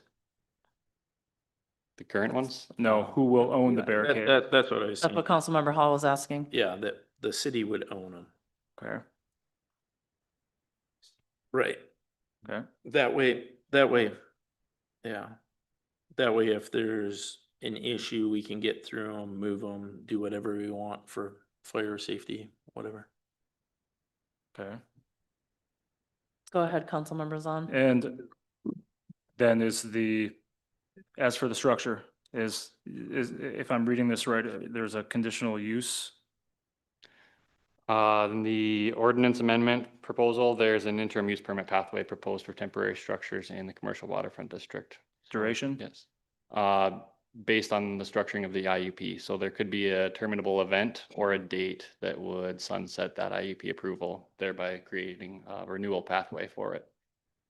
So I'm going to reference my motion that I made last Wednesday for everybody to be refreshed, because why not? My motion was to commission a task force committee comprised of Mayor Carnahan, Councilmember Hall, Maggie, Stephen, and Tom to find an immediate resolution regarding access, intimidation / restriction, plus as well as a solution for temporary, non-permitted shed structure used for business purpose, with the proposed solution presented to the full council at this council meeting. So That's what he's done. I understand. But my question is a permanent solution. Do we have, are you under the impression that this is the long-term proposed solution? Yeah, I think that this would be the temporary as motioned, a temporary solution on the immediate basis to allow placement. If you guys so motion and approve it, still preserving the due process of getting it through that zoning approval through the planning commission, which would be the permanent solution aspect of it. Okay. The idea being that Stephen is recommending on a pretty short time frame to come up with a solution here, or provisional placement of that structure now. then to run it through the IUP chain So we can establish findings of facts that are relevant to the With- placement. with the zoning ordinance changes that are happening now that make that IUP process more available to this situation. Correct. If an IUP gets granted, then it has a term on it. So it's not a permanent solution because it's an interim use permit. It'll have a term on it, which will allow the city then to reconsider another application for an IUP in the future. But this process allows what the applicant wants, which is provisionally to put that structure where it's being discussed, then to run it through the proper channels through an IUP application. And then you have a solution at least for longer than just temporary, interim, I guess. No further questions. Okay, any questions, Councilmember London? It seems to be pretty reasonable, Steve, and I imagine that signs will be in place, foot traffic only and so forth, correct? The language on the signs, I guess, would be for you guys to determine, whether it's foot traffic. Emergency vehicles can still go down there if they need it. Yep. Public can go back in there, correct? Call it fire lane, no parking, whatever you. And as needed in the future, I imagine that the thing may need to be tweaked somewhat. Yep, I you wanna might thank you very much nominate for all your additional work. or different language you. in the future. Okay, Councilmember Fraley, do you have any questions for Mr. Timblin? Okay, we have Grandview leadership here again tonight. Is there anything you would like to add or contribute at this point in time? Okay, we also have members of the public. Is there anything that the members of the public would like to comment? If you can again, just state your first and last name and your address.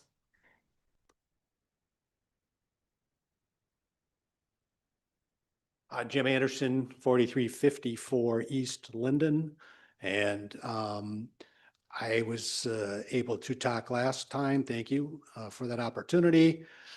Since then, I have gone down and walked around the public access again. I live nearby there. I've walked by there many times over the years. But this time I really took a look and I do not see any reason why Grandview needs to have a shed on a public access that is already someplace between 25 and 50 feet. Nobody seemed to really know. And I don't know how big that shed is, but it's got to take up at least 10, 15 feet, I imagine, of that public access. And I think it inhibits people from coming down there. The public come down and they see, here's Grandview, here's their shed.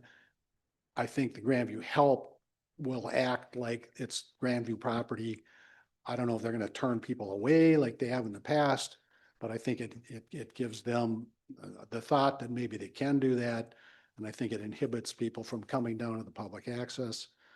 I also think that that dock going straight out should not be there if for no other reason than emergency access to the lake, because launching the Zodiac or whatever that the fire department might put in there, they're going to have to figure out how to get around that whole dock system. So I continue in that position and thank you for your time. Thank you. Since you before I go to you, ma'am, if you don't mind, since you brought up the dock, we have Mr. Free here on from the DNR, and you and I had a conversation, I think, a couple days ago, about, I think the discussion at our special council meeting last week was that the comment was made from Councilmember Hall that the DNR maintains everything, was it the The OH. OHW? So Mr. Free, if you wouldn't mind chiming in, we'd really appreciate to hear from you. All right, hopefully everyone can hear me okay. I'm sorry I couldn't join you in person, Madam Mayor and members of the council. I'm Jake Free. I'm the area hydrologist. My work areas are Crow Wing County and Aiken County. And I work at the Brainerd DNR office, and I live in Crow Wing County. So I'm pretty well into the community. I've been at this spot for 3 years. Prior to that, I worked as the planning and zoning administrator for Crow Wing County. So just a little bit about who I am, and then I'll kind of get into the crux of the issue. So I want to walk back just a little bit and then get to the answer to the question at hand, which is there any issues with the dock near Woodward Street or Avenue? So In general, the jurisdictional boundary between where the DNR regulates activities and where, for example, the city of Nisswa regulates planning and zoning or setbacks and things like that, that's that ordinary high water mark that was mentioned. And the boundary is a set elevation. It's generally at the point where water remains high enough for a small period of time to leave a mark on the landscape. And generally below that mark, public water rules determine the kinds of activities and structures that are allowed.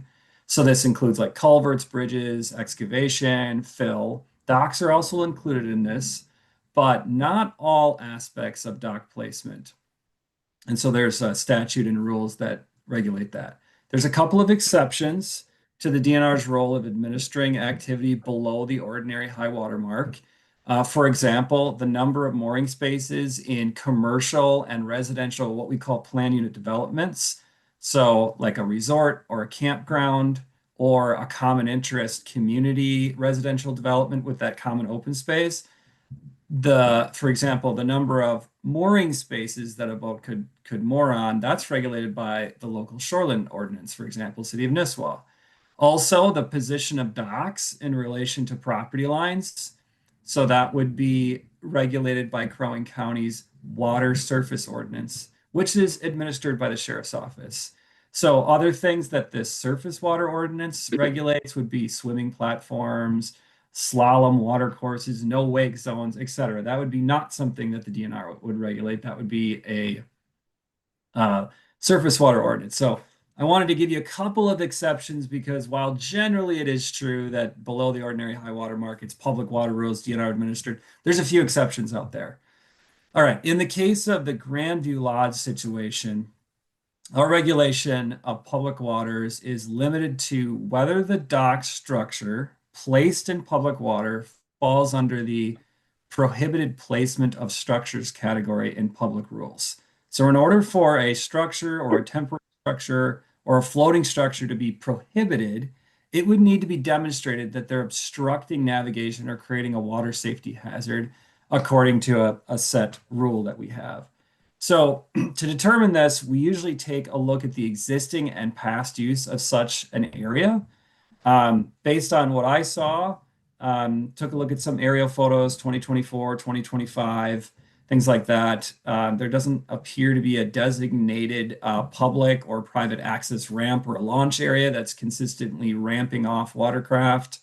Looks to be an area that is a walk-in for canoes or kayaks or maybe very small boats. That's just my observations. Given the current dock arrangement from at least the last couple years from the photos that I saw, there appears to be areas of open public water that the kinds of uses that I described, those kayaks and paddle boards, things like that, they could navigate around to get to open water and vice versa for the watercraft coming from open water to inside the dock area. That appears to be passable.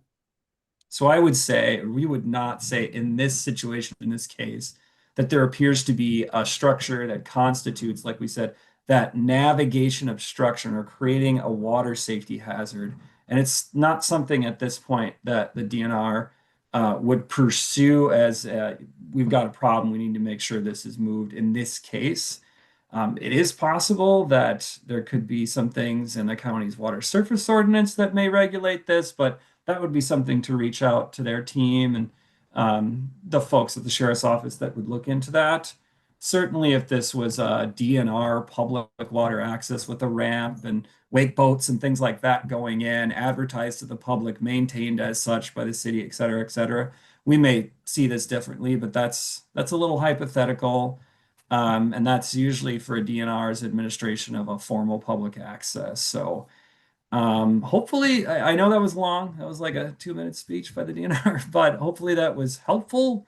I'm happy to answer any questions that I can. Otherwise, hopefully that was the kind of scope or information that you guys are looking for. Does council have any questions for Mr. Free? No. Just to Councilmember be Hall. crystal clear then, from your point of view, no issue with the existing placement and layout of the dock from what you've seen? Not as it relates to the existing current use. And the rules that I administer, which is the Okay. public water rules. All right, thank you. Do any of the folks from the public, while we have Mr. Free, have any questions for Mr. Free? Just one, oh, no, I don't. You don't? Well, I'm just wondering, you didn't look at the county dock ordinance, did you? As far as whether this would violate the county dock ordinance? Is that a question for me? Sorry. Yes. Yes. Okay, sorry. Well, even if I did, it would probably not be good practice for me to get into the business of interpreting someone else's ordinance. I wouldn't feel very comfortable opining on that. I would say that's something that would be, if there is a concern about a different ordinance that I don't administer, I would refer you to the county sheriff's office. I believe probably of their recreation boat. They have kind of a boat area that kind of deals with that. They might have some thoughts on that, but I would defer on that one respectfully. Ladies, did you have a question for Mr. Free? If you just want to state your name so he can hear you. My name is Dawn Music. I have a question. We had a special meeting last week? Last week. About this access. And there was a gentleman here who I don't see in the audience tonight, but he was talking about when he brought his kayak down to the access, then he had to carry it. I don't know if he went left or right, but he had to carry it 150 yards down the beach before he could get out onto the lake. Because there's that dock there's a box. When you come down off of the access, there's a dock on the left, a dock on the right, and last year there was a dock going across. So I guess we could carry our stuff over the dock to get to the lake. I would think that one going across would be blocking the access. It boxes us in. Council, is it all right if I help answer this one a little bit? Yes, please go ahead. Okay. To be clear, I only looked at the 2024 and the 2025 aerial photos, which is pretty recent considering we're at the beginning of the 2026 season. So I have to admit, if there's something new out there that's going on that I haven't seen, but just to give you a clear example of where we would say is like a home run blockage, it would be, and we've had to deal with these in certain areas.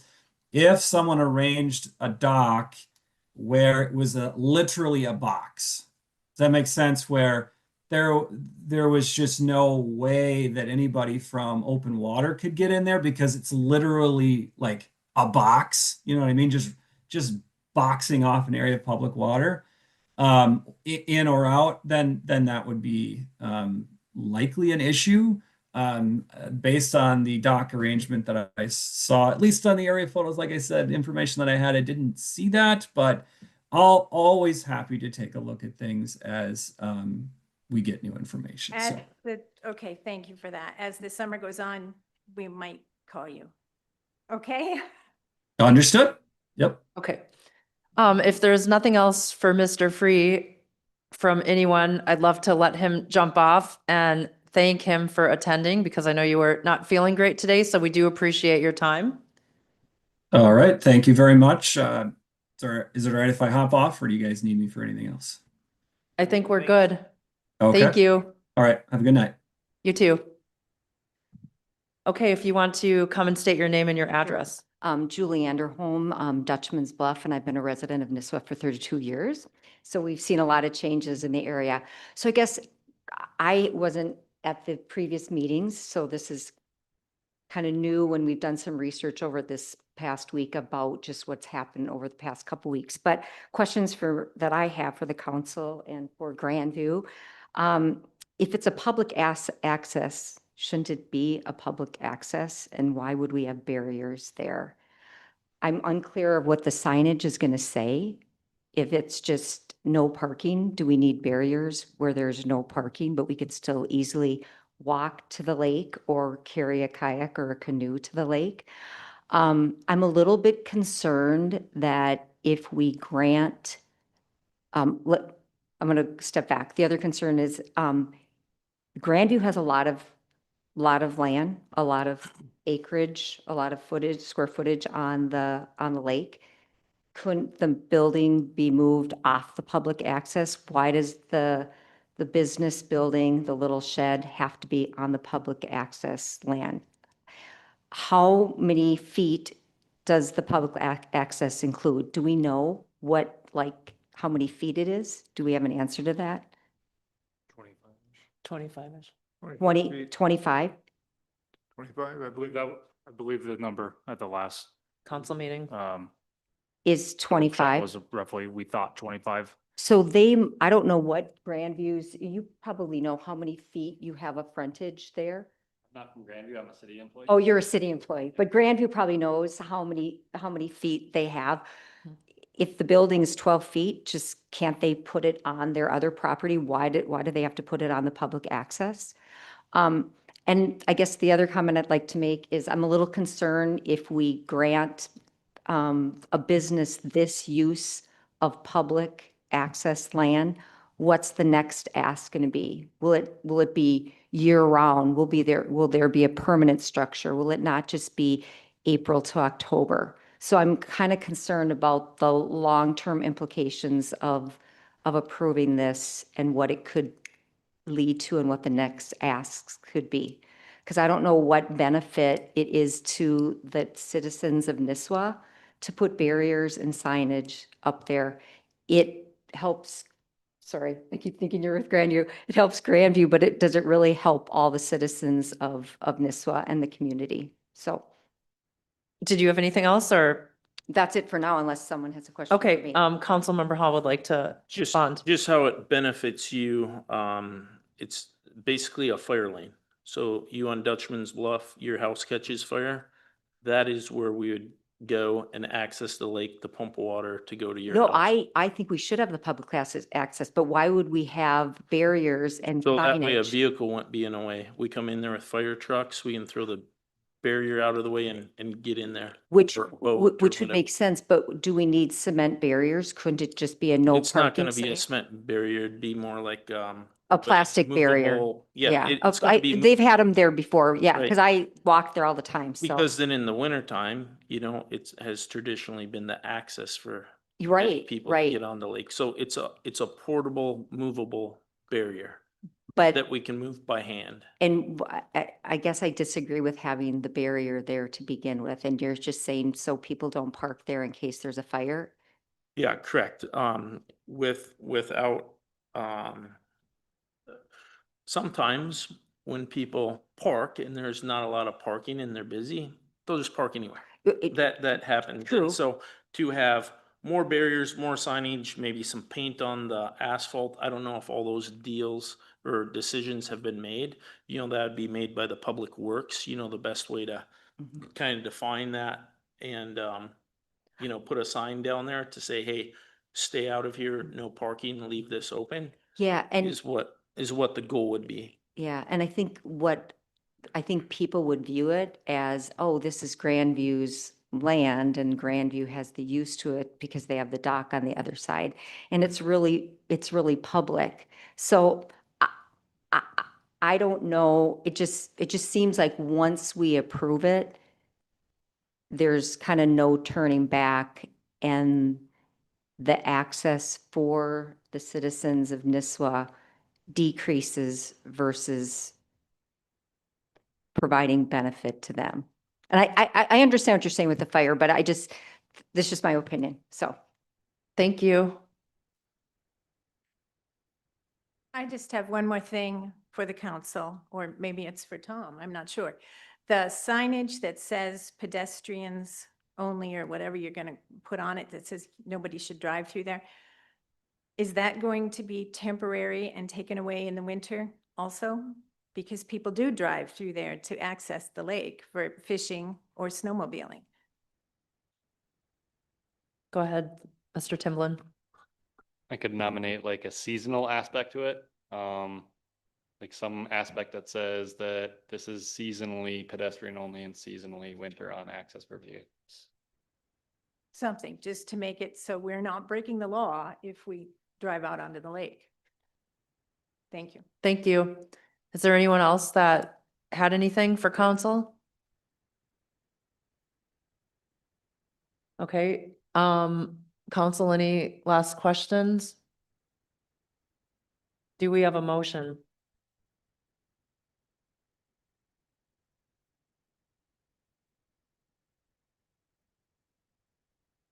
I have a question. Go ahead, Councilmember Zahn. Stephen, if this is approved per se by a council motion, now, reiterate to me one more time again, this will then go back to the PCBOEA Yeah, PCBOA, yep. next meeting or the following month? The timeline that we're currently working towards for complete application would be June 12th for public hearing on July 7th. This approval would be the temporary mechanism that gets them to that. Okay. What was that last part, Stephen? The approval would what? This would be the temporary mechanism that gets them to that formal approval. So they would get, but they would get immediate ability to put the shed up. That doesn't have to wait through this process. At your pleasure, if you so choose. Okay, Any- Mr. Pearson? Any motion on this should be careful to say that if the provisional placement of the structure where desired is approved by the council, that's contingent on the applicant then following through to make the proper interim use permit application and to follow that through those channels. Okay, Correct. I would have one follow-up to Oh. that too. Typically our IUPs and CUPs and our variances are final authority with the Planning Commission and Board of Adjustment. Because this is tying in aspects of lands that the city holds in trust for the public, it'd be my recommendation that the PCBOA operates as an advisory capacity to council, subject to your final approval at that same month's, following meeting. okay. We have a member of the public that would like to speak. If you can just state your first and last name and your address. Kind of nervous, okay. Oh, and if you want to put the mic maybe closer to you so we can all hear. I'm Alyssa Rice and I live on West Linden Boulevard. I'll get emotional, but I just don't want that shed there. I don't like it there. I don't want it there. It does not make me feel like I'm welcome there. It takes away part of our public access. It's not very big. Put up the barriers, make it safe for you guys to move, to get your fire trucks, to get your water, but don't let somebody put a shed there. I can't put a shed there. Can I apply to put a shed there to keep my water toys for my kids? I can't do that. I won't get approved to do that. Keep it open. I live on West Linden. I'm across the street from the lake. I would love to walk down there and take my kids to play in the sand, put our chairs down. We can't do that. We don't feel welcome to do that. If Grandview wants to put a shed, am I going to go over to their beach since they took part of my beach? Is that going to make it fair? Are you going to allow me to do that? Or am I going to get harassed and kicked off the property? I mean, it's a public beach. I'm a public person. I walk there daily with my kids, with my dog. This affects the neighborhood. It doesn't just affect how Grandview does their business. Put your life jacket somewhere else. You have so much lakefront property to put a shed, put it somewhere else. There's a couple buildings over there or even, rental properties. Take one away. I know you need your business, but we need our public access. The summer is short for everyone. If you take it away the months that it's the best place to be for the best community that we all love to be in, it's very frustrating. So please do not approve them to put the shed there. Put the barriers for safety. We want you to go get your water to put out fires. I understand that. But approving someone to put a shed on and public access does not make it public anymore. It makes it more part of Grandview. So that's all I have to say. Thank you. Does council have any questions? Otherwise, I would entertain a motion.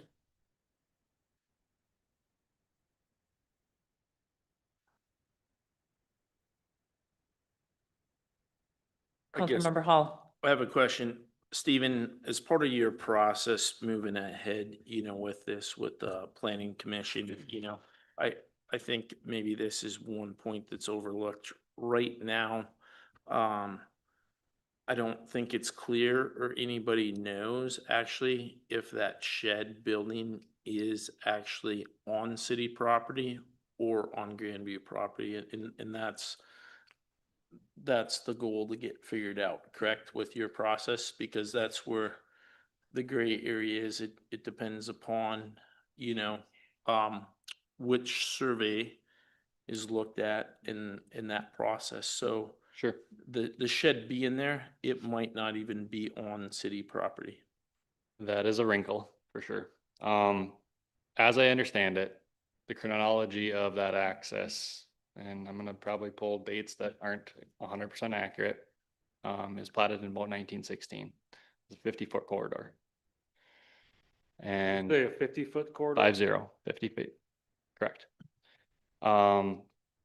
Moving forward from that, once it's dedicated to the public, there's the vacation process that would mechanize it out of that holding and trust for the public. That would be the proper process to dispense of any portion that is thereof dedicated. But the 40s, from what I've understood to be heard, is that there was a mechanism from the original plat holders deeding the easterly 25 feet of that to ETOC. Now, therein lies the argument of, is it 25 feet or is it 50 feet? Typically that would take outside review from a title company, an examiner of title, for example, to really better out true ownership. If that's what you're getting at, that would not be part of my process. My process would be to demonstrate it on a certificate of survey, which is one of the submission requirements for public hearing.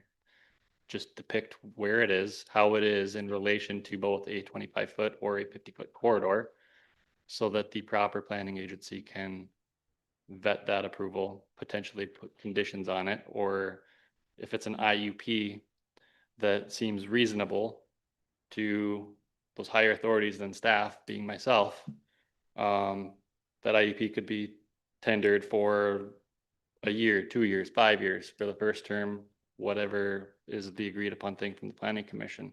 They could try it for a year, they could try it for 2 years. We could build up length of that IUP. But part of my process, to answer your question fairly, would not be to establish ownership of that. Those things get very costly very quickly. Just another clarifying point to add to this. That isn't an access. It's a publicly dedicated city street that just happens to end at the water. And there is a difference between those two things. It's never been a city access to the lake. There hasn't been a boat ramp there. Yes, it gets used in the winter for on-off, as has been described. But whether it makes a difference to anybody, that there is no access there per se. It's just a dedicated city street, Woodward Avenue, that happens to end near the water. I would agree with that. Did you have one other thing? I think he's saying like a boat. It's not a boat ramp, which we all, I think at at the special meeting last week, everyone agreed with that interpretation. Maybe Okay. you have to, change the verbiage on it, on the sign, just to make it more. Well, Whose sign is it? yeah. So do you have a motion? Does anyone want to make a motion? Is it a city sign? We don't know. It says city of Nisswa at the bottom? That's a city sign. Okay. Years, the sign has been there. There used to be one on East Access also. We're not even talking about physical liberty. But that sign has disappeared more than once, and Tom can attest to that. It's had to be replaced. I don't know who takes it down, why they take it down, but So it's been there for a good long while now. Appreciate it. yeah, and I would just ask if you're going to respond, please come to the microphone, because there are people that watch this online and they're not going to be able to hear anything you just said. So Go ahead, Councilmember Hall. just like we saw last week, with the information that we have available, you pull up the GIS mapping right now with the way it's plotted with the county. It is plotted at 25 feet on the GIS mapping. Okay, so we did discuss this topic for 2 hours last week, and we're discussing it again tonight. I didn't want to cut anybody off and wanted to give everyone their time, but is there anyone on council that would like to make a motion? I would entertain a motion. So I guess I would like to make a motion to approve the plan put together by Stephen as presented. I'll second it. Okay, we have a motion by Councilmember Hall to approve the plan as Stephen presented and a second by Councilmember London. Are there additional questions or comments from council?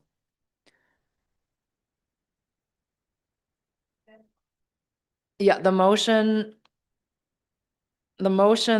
or what Mr. Timblin presented.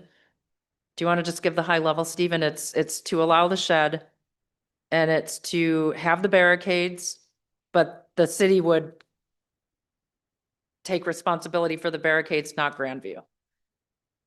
In summary, yes, Okay. that is what you guys are now considering. Okay. Any additional questions or discussion from council? Okay, did you have something on this specific topic or that's urgent while I'm trying to call the vote? My name's Fred Heidman. The only thing I have to say is it seems like there's an awful lot of confusion, a lot of chaos, uncertainty on the width of the property. How about just saying, hey, and I know it's kicking the can down the road, but to take the pressure off, why not say Grandview? Let's just kind of do what we did last year and let's look to investigate, find out what the city actually owns and then bring it up in the fall again or something. Right now, there's a lot of pressure trying to make a decision. Grandview obviously would like to get their docks in. What is it really would it hurt anything just to kick it down the road and try it again? My comment. Okay, thank you. All right, so we have a motion and a second. There's no additional discussion or questions, so I am going to do a roll call vote. I will start with you, Councilmember Fraley. Nay. Councilmember London. Yes. Councilmember Zahn. Nay. Councilmember Hall. Yes. It's always You can't abstain twice. I can, but I won't. With respect to everybody in this room, my vote is not personal. It's based on public input and months of conversation around this. I will vote nay. Okay. Still think that leaves still unsettled There business. is, but I actually would like to ask this council to consider another motion, perhaps, is the discussion around, is it 25 feet, is it 50 feet? What are longer term solutions? To me, there should be a real task force, right? That includes some members of the public, that includes Grandview, that could include a council member or two, key staff members, right? To look for longer term solutions, as I've said at past meetings, so we can find a win-win, right? Where there isn't so much heightened, perspective on one end or another. And I think that trying to do something, and I get the intent behind what you were trying to do, and it's very admirable, right, with the motion to get us to a solution for a week, but it's hard to really truly find a long-term solution in a week. So maybe that's something, doesn't necessarily have to be voted on tonight, but maybe that's something we can put at a future meeting for discussion and see if there's an appetite for something like that with the broader community that's inclusive of parties on all different sides. Council members on. Stephen, what is, with this vote, just advise the council where that now leaves us, so we're all aware. Without any provisional approval or permitted status of any structural placement down there. So I'm having a hard time here tonight. I don't know why. with no approval of placement of a structure there. Okay, and what are next steps for Grandview? If they want to place and permit a new structure or placement down there, to submit the relevant application. So an IUP, for example, demonstrating it with a certificate of survey of where they would propose to place it so that the planning commission can review. Okay, question on that matter. If Grandview Lodge was to make an application for said item, when that permit or that application is being considered, it's just that item that's going to be reviewed and discussed, correct? Correct. Is that standard protocol across the board? for all within the city limits in Nisswa? Yeah, so we would review it based on the site conditions existing and proposed. The ordinance provisions on the table tonight have that temporary structure IEP pathway in there and a new phrase in there that says that it's not subject to stormwater management mitigation, as it's a transient feature upon the landscape, seasonal, if you will. And yeah, the application would be weighed against the merits thereof as proposed. Okay. I think one thing worth noting to quite a few in the room, I think the passion's appreciated. I think we all want to mutually find solutions together. Okay? West Linden, East Linden, Grandview Lodge. It's one neighborhood over there. And it's a complicated matter because it's so long-standing. But there's obviously opportunities for this city and the property owners to be able to have clarity for true decisions going forward. And I think that's been discussed at length. So I look forward to seeing this develop properly and the true findings of fact come out to be able to get us, the residents, Grandview Lodge, into, as the mayor stated, a win-win solution. Thank you. Thank you. Being on the fire department, now that there's no motion, are the barricades coming down or are they staying up? So when I leave the fire hall for a water rescue call or a fire call there, should I automatically go to Gull Lake or Zorba's? I don't have time to go down there and look and go, geez, now I got cars in the way, and then turn around and go back. So do I head straight for Zorba's or straight for the highway, or are there going to be barricades up there so I know I have access to that? Go ahead, Mr. Timlin. If I may, in my recommendation or consideration for council, there's essentially two parts. One is relation to the structure. The other is in relation to the signage and the barricades. I think that you guys could consider parsing those two out and making potentially a motion as it relates to just the signage and just the barricades. Okay. Would anyone on council like to make a motion related to the barricades and signage as Stephen just indicated? I'll make a motion that the barricades and the signage stay as is. Okay, do we have a second? Okay, we have a motion by Councilmember Fraley and a second by Councilmember Hall. Any additional discussion? All right, I'll do a roll call vote. Councilmember Fraley? Aye. Councilmember London? Aye. Councilmember Zahn? Aye. Councilmember Hall? Yes. And I also vote aye. Motion carries. Thank you, everyone. Go ahead. And barricades, and are they now city, Grandview, whose are they? Cities. Cities. Okay, thank you, everybody. All right, next, under old business, we have. Did I say the? Thanks, Rich. That's a good point. Thank you. Planning and zoning, Stephen?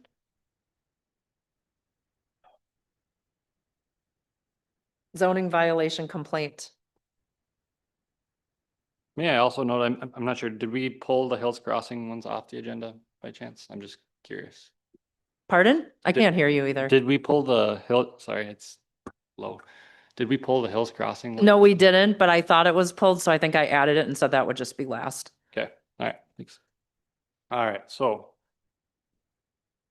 in your report, I have a zoning complaint initial findings pursuant to a site visit that was performed on 4/29/26. Upon my site visit, responsive to the complaint, I tried to parse out in my report an analysis section as it relates to different portions of it. My findings were that largely that there's not an ongoing commercial operation out there. Again, based on that site visit there. So happy to be responsive. If you have questions as it relates to that, I did include also the permit for the structure and analysis that as it was permitted, we didn't have the same guardrails in place that would structure the footprint thereof. So it's essentially a non-conformity of a structure that predates official controls that would otherwise have prohibited it. Okay, did everybody get that? Okay, I read his report, and just to make sure Go ahead, I don't know. Councilmember Zahn. Apologize. I Okay. don't know if I'm just having a hard time hearing you or not, or maybe it's my ears, but every single complaint that was made, your response to them in summary is they're either unsubstantiated or the complaint is unregulated. Is that Correct. Yeah. right? Okay. I read through it too, and I think it's time to just close this and move on. That's my perspective. I would entertain a motion. Do we need a motion if there's no action? No, okay. Nope. Unless, all right. Thank you, Stephen. Yep. Okay, now we have the Hills Crossing streetlights. Mr. Blommer. Great. Good evening, everyone. So this is an issue that's been with us for a few months. However, there is an update to this. On May 11th, we had a special Public Works meeting, Public Works Committee meeting, and the committee reviewed a checklist that was used as a decision maker for when and where to place streetlights. We used that for the Hills Crossing, and with that, the committee made a recommendation to allow those streetlights to be placed with the caveat that they would be paid for by Hills Crossing. After consulting with the administrator for Hills Crossing, he agreed that they would pay for those and that we should proceed with that. So I'm asking for council confirmation to add those streetlights. Do we have any questions for Mr. Blommer? I'll make a motion to approve the Hills Crossing streetlights proposal. Do we have a second?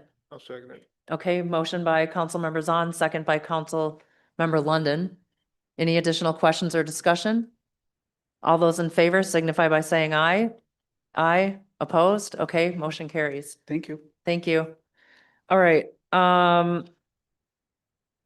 new business, planning and zoning, Schaefer's sign proposal. Mr. Timblin.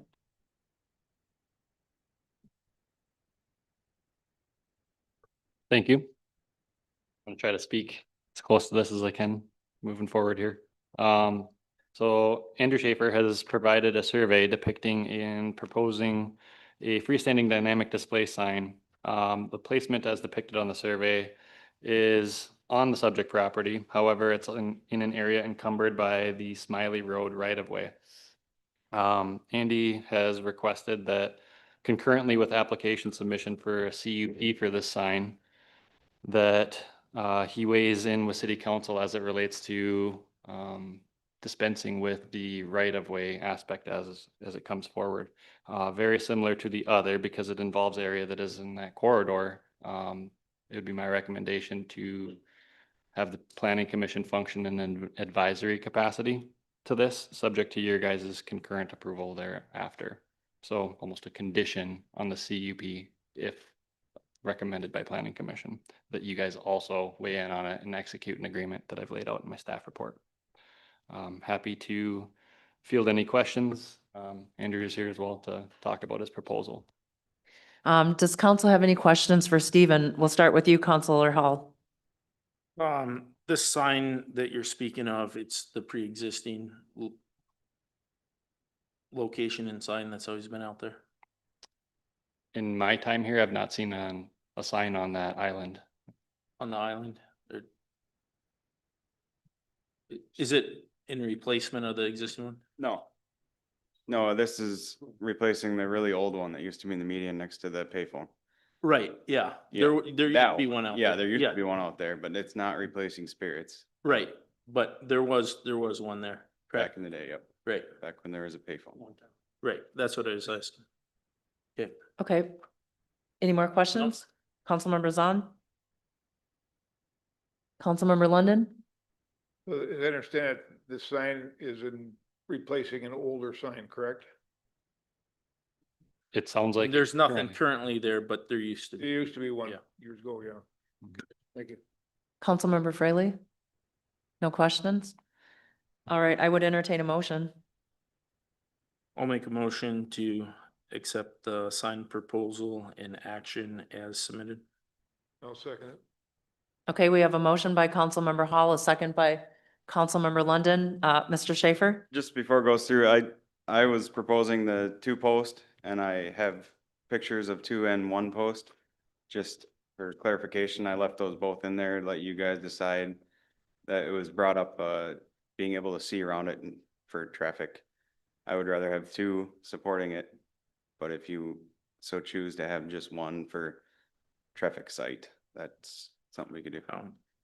Do you want to, I don't recall the ordinance is specific enough Nope, to I just- specify 1 or 2, so I'd leave that up to you. Okay, I just was throwing that out there for people that said that traffic sight, line of sight might be an issue. I just, okay. Any other discussion or questions from council? All right, all those in favor signify by saying aye. Aye. Aye, opposed? Okay, motion carries. All right, next we have Stephen, still you. Planning and zoning, chapter 20 ordinance amendments. Thank you. So the Planning Commission Board of Adjustment over the last 3 months and relative meetings has done extensive review of proposed draft changes responsive to the consultant's recommendations that were rendered to the city. That body is now recommending to city council adoption of those changes. Okay, council, do we have any questions for Mr. Timblin? I'll start with you, Mr. Councilmember Fraley. I think some residents contacted me about the tower specifically. Did anybody ask you any questions about towers? Yeah, so the 2 citizens had come into the public hearing at the Planning Commission at the regular meeting this month. They do have nominal changes that they would propose for that section of the ordinance, which would be my recommendation to take on its own legislative pathway for review. We could perhaps motion that we initiate that. They are coming under new business to the Planning Commission Board of Adjustment to propose those specific changes and provide their documents on where they would envision that the regulation could go. Following that, we could hold a public hearing for adoption and recommendation to city council if that's the direction that they want to go and is the consensus received at that body. So that's coming. Coming. And I too am having a hard time hearing you. Yeah, it's hard to hear you tonight for some reason. I apologize about that. I'm not sure what's going on. Okay, any additional questions, Councilmember Fraley? Councilmember London? Councilmember Zahn? No, sir. Councilmember Hall? Ma'am. It's okay. Any? Okay, I would entertain a motion. I'll make a motion to approve the chapter 20 ordinance amendments as presented. I'll second. Okay, motion by Councilmember Zahn, second by Councilmember Fraley. Any additional questions or discussion? All those in favor signify by saying aye. Aye. Aye. Aye, opposed? Okay, motion carries. I'd Thank- also like to make another motion to publish the summary of the chapter 20 ordinance amendments. Second. Okay, motion by Councilmember Zahn, second by Councilmember Hall. That's what you get for Any additional discussion or 4 question? years here, Stephen. Yes. Okay, all those in favor signify by saying aye. Aye. Aye, opposed? Okay, motion carries. All right, you. thank you. Next up, Community Center Pay Application 1 for the Community Center. Awesome. Thank you. Good evening. Pretty straightforward here. This is pay application 1 for the community center updates. The work is substantially completed inside if you have not had the pleasure of touring it yet. So there's minor work to be done still on the siding. Amber, thank you for staying here for 2 hours, 23 minutes to go over this pay application for the You are community center. so welcome. It I looks think good. in the future, perhaps, maybe if that comes up, maybe somebody can take that off of your plate or and vice versa. So we don't have to No have worries. you guys sit Here here. for questions. So if you have any, shoot. And the updates in the Community Center look beautiful. So great work. Any questions or comments for Amber? I'll make a motion to accept the pay application as presented. Second. Okay, motion by Councilmember Hall, second by Councilmember Fraley. Any additional questions or discussion? All those in favor signify by saying aye. Aye. Aye, opposed? Okay, motion carries. Thank Thank you. you. Thanks, Amber. Okay, Public Works, cost sharing agreement for the 2027 road bond, Lakers Lane and Independent School District 181. Okay, this is, basically we needed to figure out a way to split the costs for improvements needed, with Lakers Lane relative to the school. You'll see that there is a document in there that was drafted by Mr. Pearson for this purpose. Are there any questions on that? It was included in your packet. Any questions for Mr. Blommer? Is the 23% their best and final? I guess, the percentages were determined, I could speak to that. It's I- really I- representative of what went into the school's property. Yeah, right. On I was actually thinking it might end up being a little bit lower, but I'm good with it. Looks good. Okay, I would entertain a motion. I would like to make a motion to approve the cost sharing agreement for the 2027 road bond for Lakers Lane and ISD 181. A second. So I heard the motion by Councilmember Zahn. I think I heard Councilmember Hall first. So second by Councilmember Hall. Any additional discussion or questions? All those in favor signify by saying aye. Aye. Aye, opposed? Okay, motion carries. Thank you. Next up, final engineering for 2027 road bond construction. all right, this is a follow-up to the Monday, May 11th Special Public Works Committee meeting, our sidewalk summit. The Public Works Committee made a recommendation for the work outlined in the proposal from Widseth for final engineering for the 2027 road bond to be approved. And- Any questions? I'll probably defer those to Dave. Any questions for Mr. Reese or Mr. Blommer, Councilmember Fraley? Did we ever come to a decision on the length of the sidewalk that would go down Church? You know, because I was under the impression it was going to go all the way down Church. Is it, or? So yes and no. Okay. So what we've decided is that we'll be running 2 lengths of sidewalk, or excuse me, a sidewalk on either side of Church Street from Lakers Lane to the entrance, to the end of the church parking lot. There'll be a sidewalk that runs then likely all the way to Poplar from there, although there is a caveat in the final engineering agreement that we will have some additional public information or meeting to talk Im- about that Okay. aspect of it. Okay, thank you. Any questions, Councilmember London? Councilmember Zahn, Councilmember Hall? Okay, I would entertain a motion. Make a motion to approve the final engineering for 2027 road bond construction as presented for 345,000. I'll second. Okay, motion by Councilmember Zahn, second by Councilmember Fraley. Any additional questions or discussion? Public's knowledge, this is going to be reimbursed from the road bond. Correct. That'll be coming through, so it's not coming out of CAF. Okay, all those in favor signify by saying aye. Aye. Aye, opposed? Okay, motion carries. Item number 7 under new business has been removed at the request of the individual that had requested to have it on. So we're jumping now to item number 8, which is lift station number 1, information only. Okay, so what you have in your packet is a memo from our engineer for lift station 1. Basically, it's just a summary of where they are, stating that they have completed their plans to 98%. We're waiting on the purchase of the property for the expansion before we can move any further. We're working on that. I think we're getting close to having that done. We're anticipating that there'll be additional work that's done through the winter. As it outlines in there, there's some lead times on things like the electrical panel. We're expecting to be constructing this as early as spring of 27. Any questions for Mr. Blommer? Councilmember Zahn? Do you anticipate any issues with this project moving forward? If there's issues with the ponds? Lining? No, this project is independent of that. Just on the financing aspect? Financing, this one would be covered, the pond, Yes.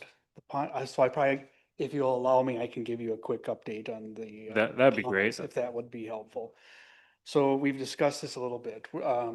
At our Public Works meeting on the 27th of this month, we're gonna be receiving a proposal from Widseth to begin the engineering for the pond liner replacement. What that'll do is identify the problem and a method to replace that. From that, we will engage with our financial advisors to get placed onto the PPL. Basically, it's a priority, so we can get financing from PFA, Public Financing Authority. That's the same funding that we've used for past expansion projects of the sewer pond. Concurrently with that, we're going to also be talking to rural water for interim funding for that. That would allow us to begin work on that sooner rather than later. It does take a significant amount of time to get on this PPL for consideration for low interest financing. That stuff is yet to be determined. To give, I can't give you much more detail than that, just to say that that's the process that we're going to start on. Additional money, I think, Jesse, you've asked me about, is there any grants or anything like that? Probably not. Grants for the pond liner. Minor. No. What you could pursue are legislation action, but that's a long shot, obviously. So What did Weisenegger say? What's that? What did Weisenegger Insurance say? Well, we haven't contacted them on that, but what I would say is this. We looked back at the original documentation from the pond liner installation. That pond liner came with a 20-year warranty. We are now at year 35.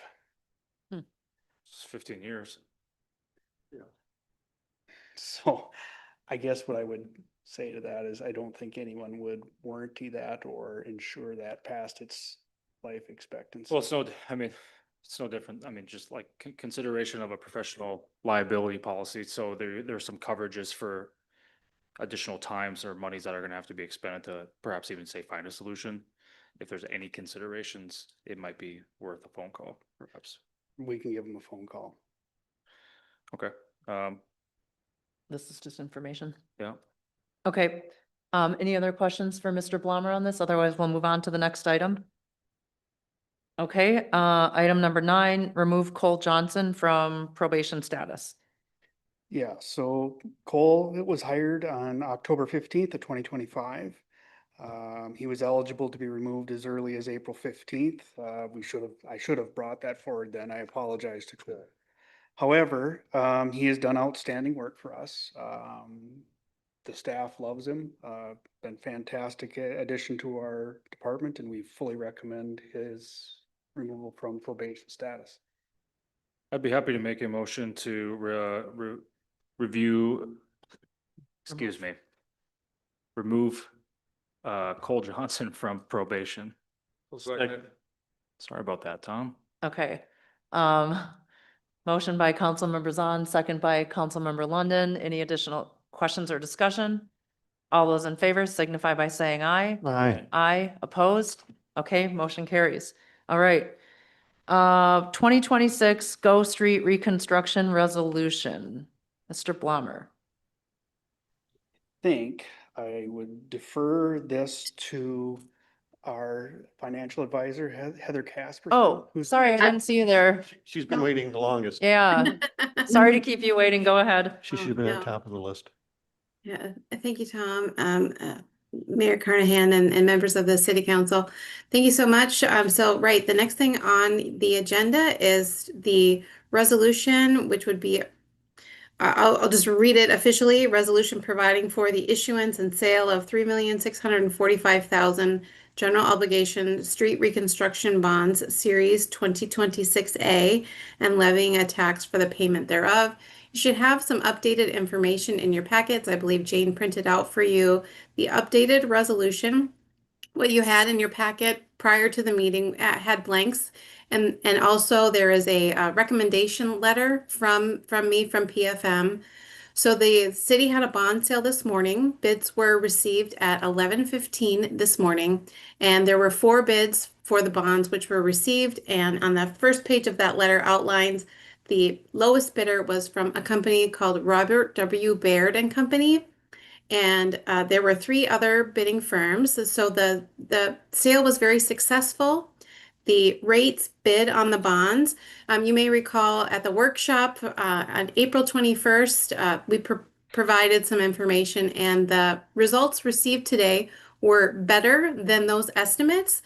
In total, the total interest cost is lower by about $500,000. What that equates to is about $30,000 roughly on an annual basis. I also want to mention and give some credit to Maggie and to Tom for their participation in the credit rating discussion that we had with Moody's Investor Service. They both did a very good job presenting the city and the finances in this project. And as a result of their work and your work as a council, Moody's has affirmed for this bond issue and your outstanding debt a AA2 credit rating. That is 2 notches lower than the best rating. The best rating is a AAA. Next best rating is a AA1, and then the third best is a AA2. So you should congratulate yourselves for having such a high credit rating. That also played a part in receiving the 4 bids that you did and the rates that they were.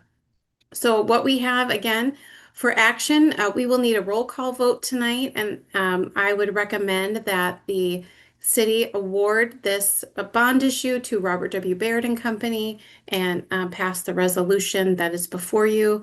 Happy to answer any questions that you may have. Okay, questions. We'll start with you, Councilmember Fraley. I hate to go over this question again with you. We addressed it at the little seminar, but some of the people weren't here and they haven't watched it. But they're still under the impression that this bond will affect our levy. Can you explain that real quick? Sure. So this is just a component of the levy. Of course, you know, the city levies for other items for your general fund, for your, utility rates. But what we have done in conjunction with planning with Tom and with Maggie is to make the debt service levy component as steady as possible so that it is, it does not vary, greatly from year to year. There is a presumption that the net tax capacity, which is how the rate is calculated, will continue to rise at a very small, conservative level. Yeah, thank you. Councilmember No London, questions on Councilmember Zahn, Councilmember Hall. I have none either. Anything else before I call for a motion? No, Okay. thank you. Thank you. I would entertain a motion. I will make a motion to recommend for the Go Street Reconstruction Resolution that the city of Nisswa move forward with Robert W. Baird and Company for the Series 2026A bonds as presented. I'll second. Did I get that good, Heather? I think you have to do the resolution. Yeah. Yes, that works just fine. Thank you. Okay, and then we will do a roll call vote. So I will start with you, Councilmember Fraley, Aye. Councilmember London, Councilmember Zahn, Aye. Councilmember Hall, Yes. and I vote aye as well. Do you need Wonderful. anything else? No, Anything I else from guess us? the only thing I would just say is that we have this bond issue will set to close, and so that Tom and his crew will get the funds on June 2nd. And thank you so much. Thank you. Thank you all. Yep, thank you. Oh, Councilmember Fraley. Yeah. Sorry, Councilmember Zahn and Fraley. Okay, thank you. Liquor licenses, council action. We have a sheet in our packet. Ms. Wentler, I don't know if you want to say anything to this? Yes, this is just a standard renewal for all of our businesses within the city limits that have liquor licensing. So it's just kind of a final approval contingent on that everybody supplies all of the documents that are required for their liquor license. Okay, any questions for Ms. Wentler? Otherwise, I would entertain a motion. I'll make a motion to approve the 2026, 2027 liquor licenses as presented. Okay, motion by Councilmember Fraley, second by Councilmember London. Any additional questions or discussion? All those in favor signify by saying aye. Aye. Aye, opposed? Okay, motion carries. And last up, we have liquor committee meetings. I know Councilmember Zahn requested this be on the agenda. I have brought this up too at past meetings about if you look at our ordinances, liquor committee is listed in there with all the other committees, parks, public works, planning and zoning. And so this was on the agenda, correct me if I'm wrong, because I do believe we should notice these meetings and hold them in the chamber as we do with all of our other meetings. But I'll let you chime in to add that because you requested it to be on the agenda. I did, and I've actually put more thought into this, and I want to make a recommendation that the city council consider dissolving the liquor committee entirely. Why? My two reasons are these are two revenue generating business enterprises. This council is not always made up of business owners. I think it's great to have a variety of leadership on the council makeup, but we are on the cusp of getting a report that obviously is expensive, but it's hopefully going to provide this council with the greatest clarity that we've had for these two business enterprises in decades. To be able to have that input and that insight, I don't think it should fall on one council member. I've been on this council for 4 years and a couple months and change, but I think during that time, I've been on the liquor committee as liaison or pro tem for almost all of it. We don't have regularly scheduled meetings. We don't have meetings that are in the public. Can we have meetings that are in the public? Sure, but these are two enterprises owned by the city of Nisswa that actually compete against other privately held businesses in this community. And you want my honest opinion on it? After the last 4 years and change, I think it's just too murky. And I think that this report, especially after having the interview that I did with Flora Delaney, owner of the consulting firm, I think there's going to be quite a bit of suggestions that'll come across the bow for us to evaluate. And dissolving the liquor committee to its entirety doesn't mean that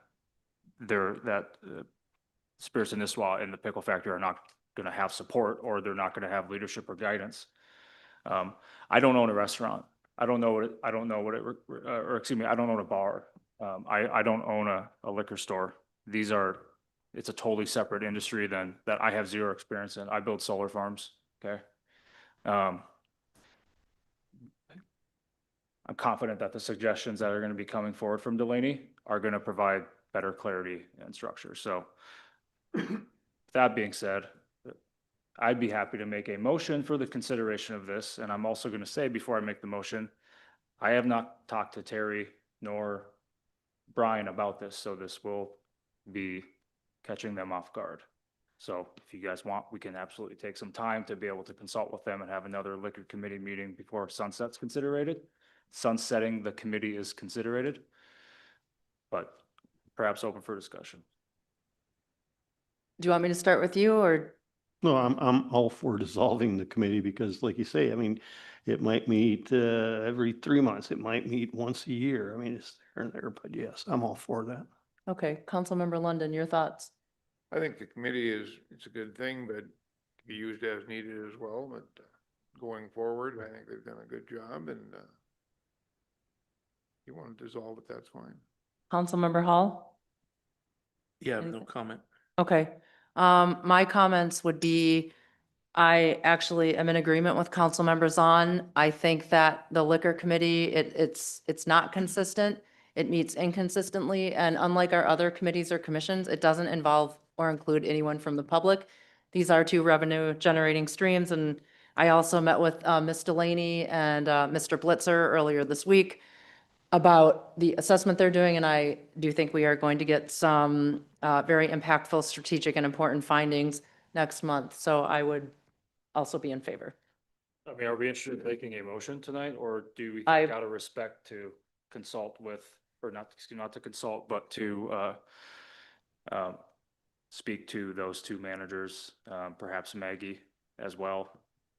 It's up to the council. I can see both sides. I can see taking the time to sit down and speak with both managers because this isn't anything they've heard before. And we can take this vote at next month's meeting. It's fine either way. It's up to Are you in council. favor of that I'm in favor of that. next month? Okay. Okay. Good. Okay. Great. Thank you.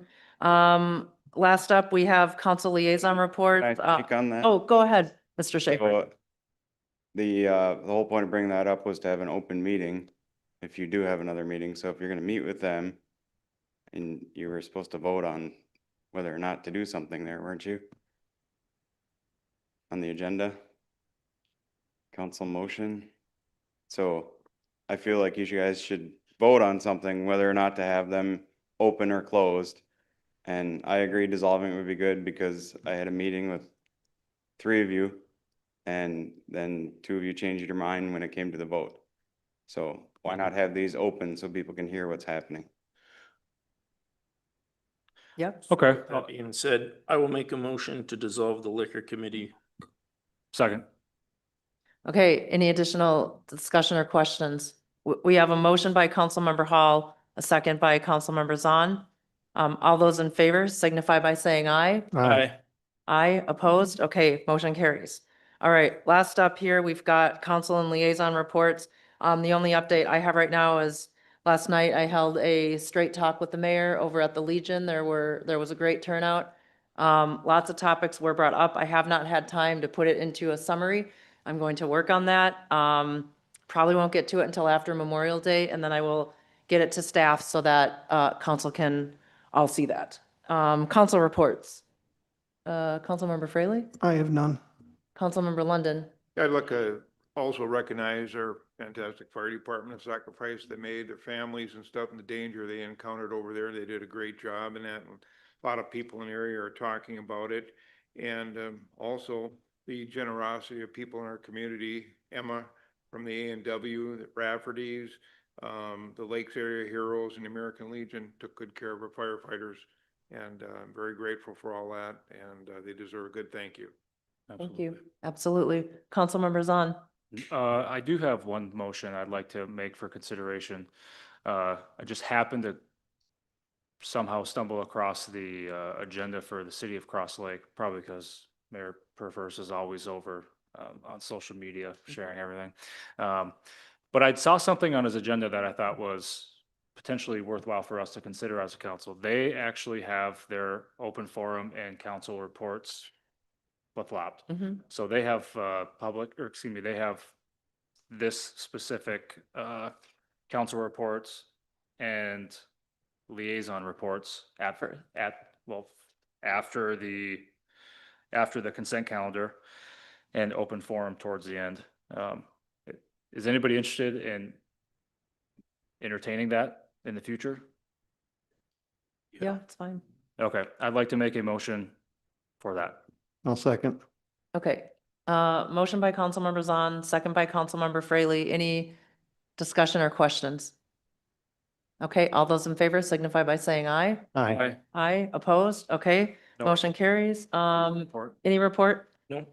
Okay, next up, we have announcements and upcoming meeting dates. Those can be found on this agenda, also on the city's website. A motion to adjourn would now be in order. I so move. Second.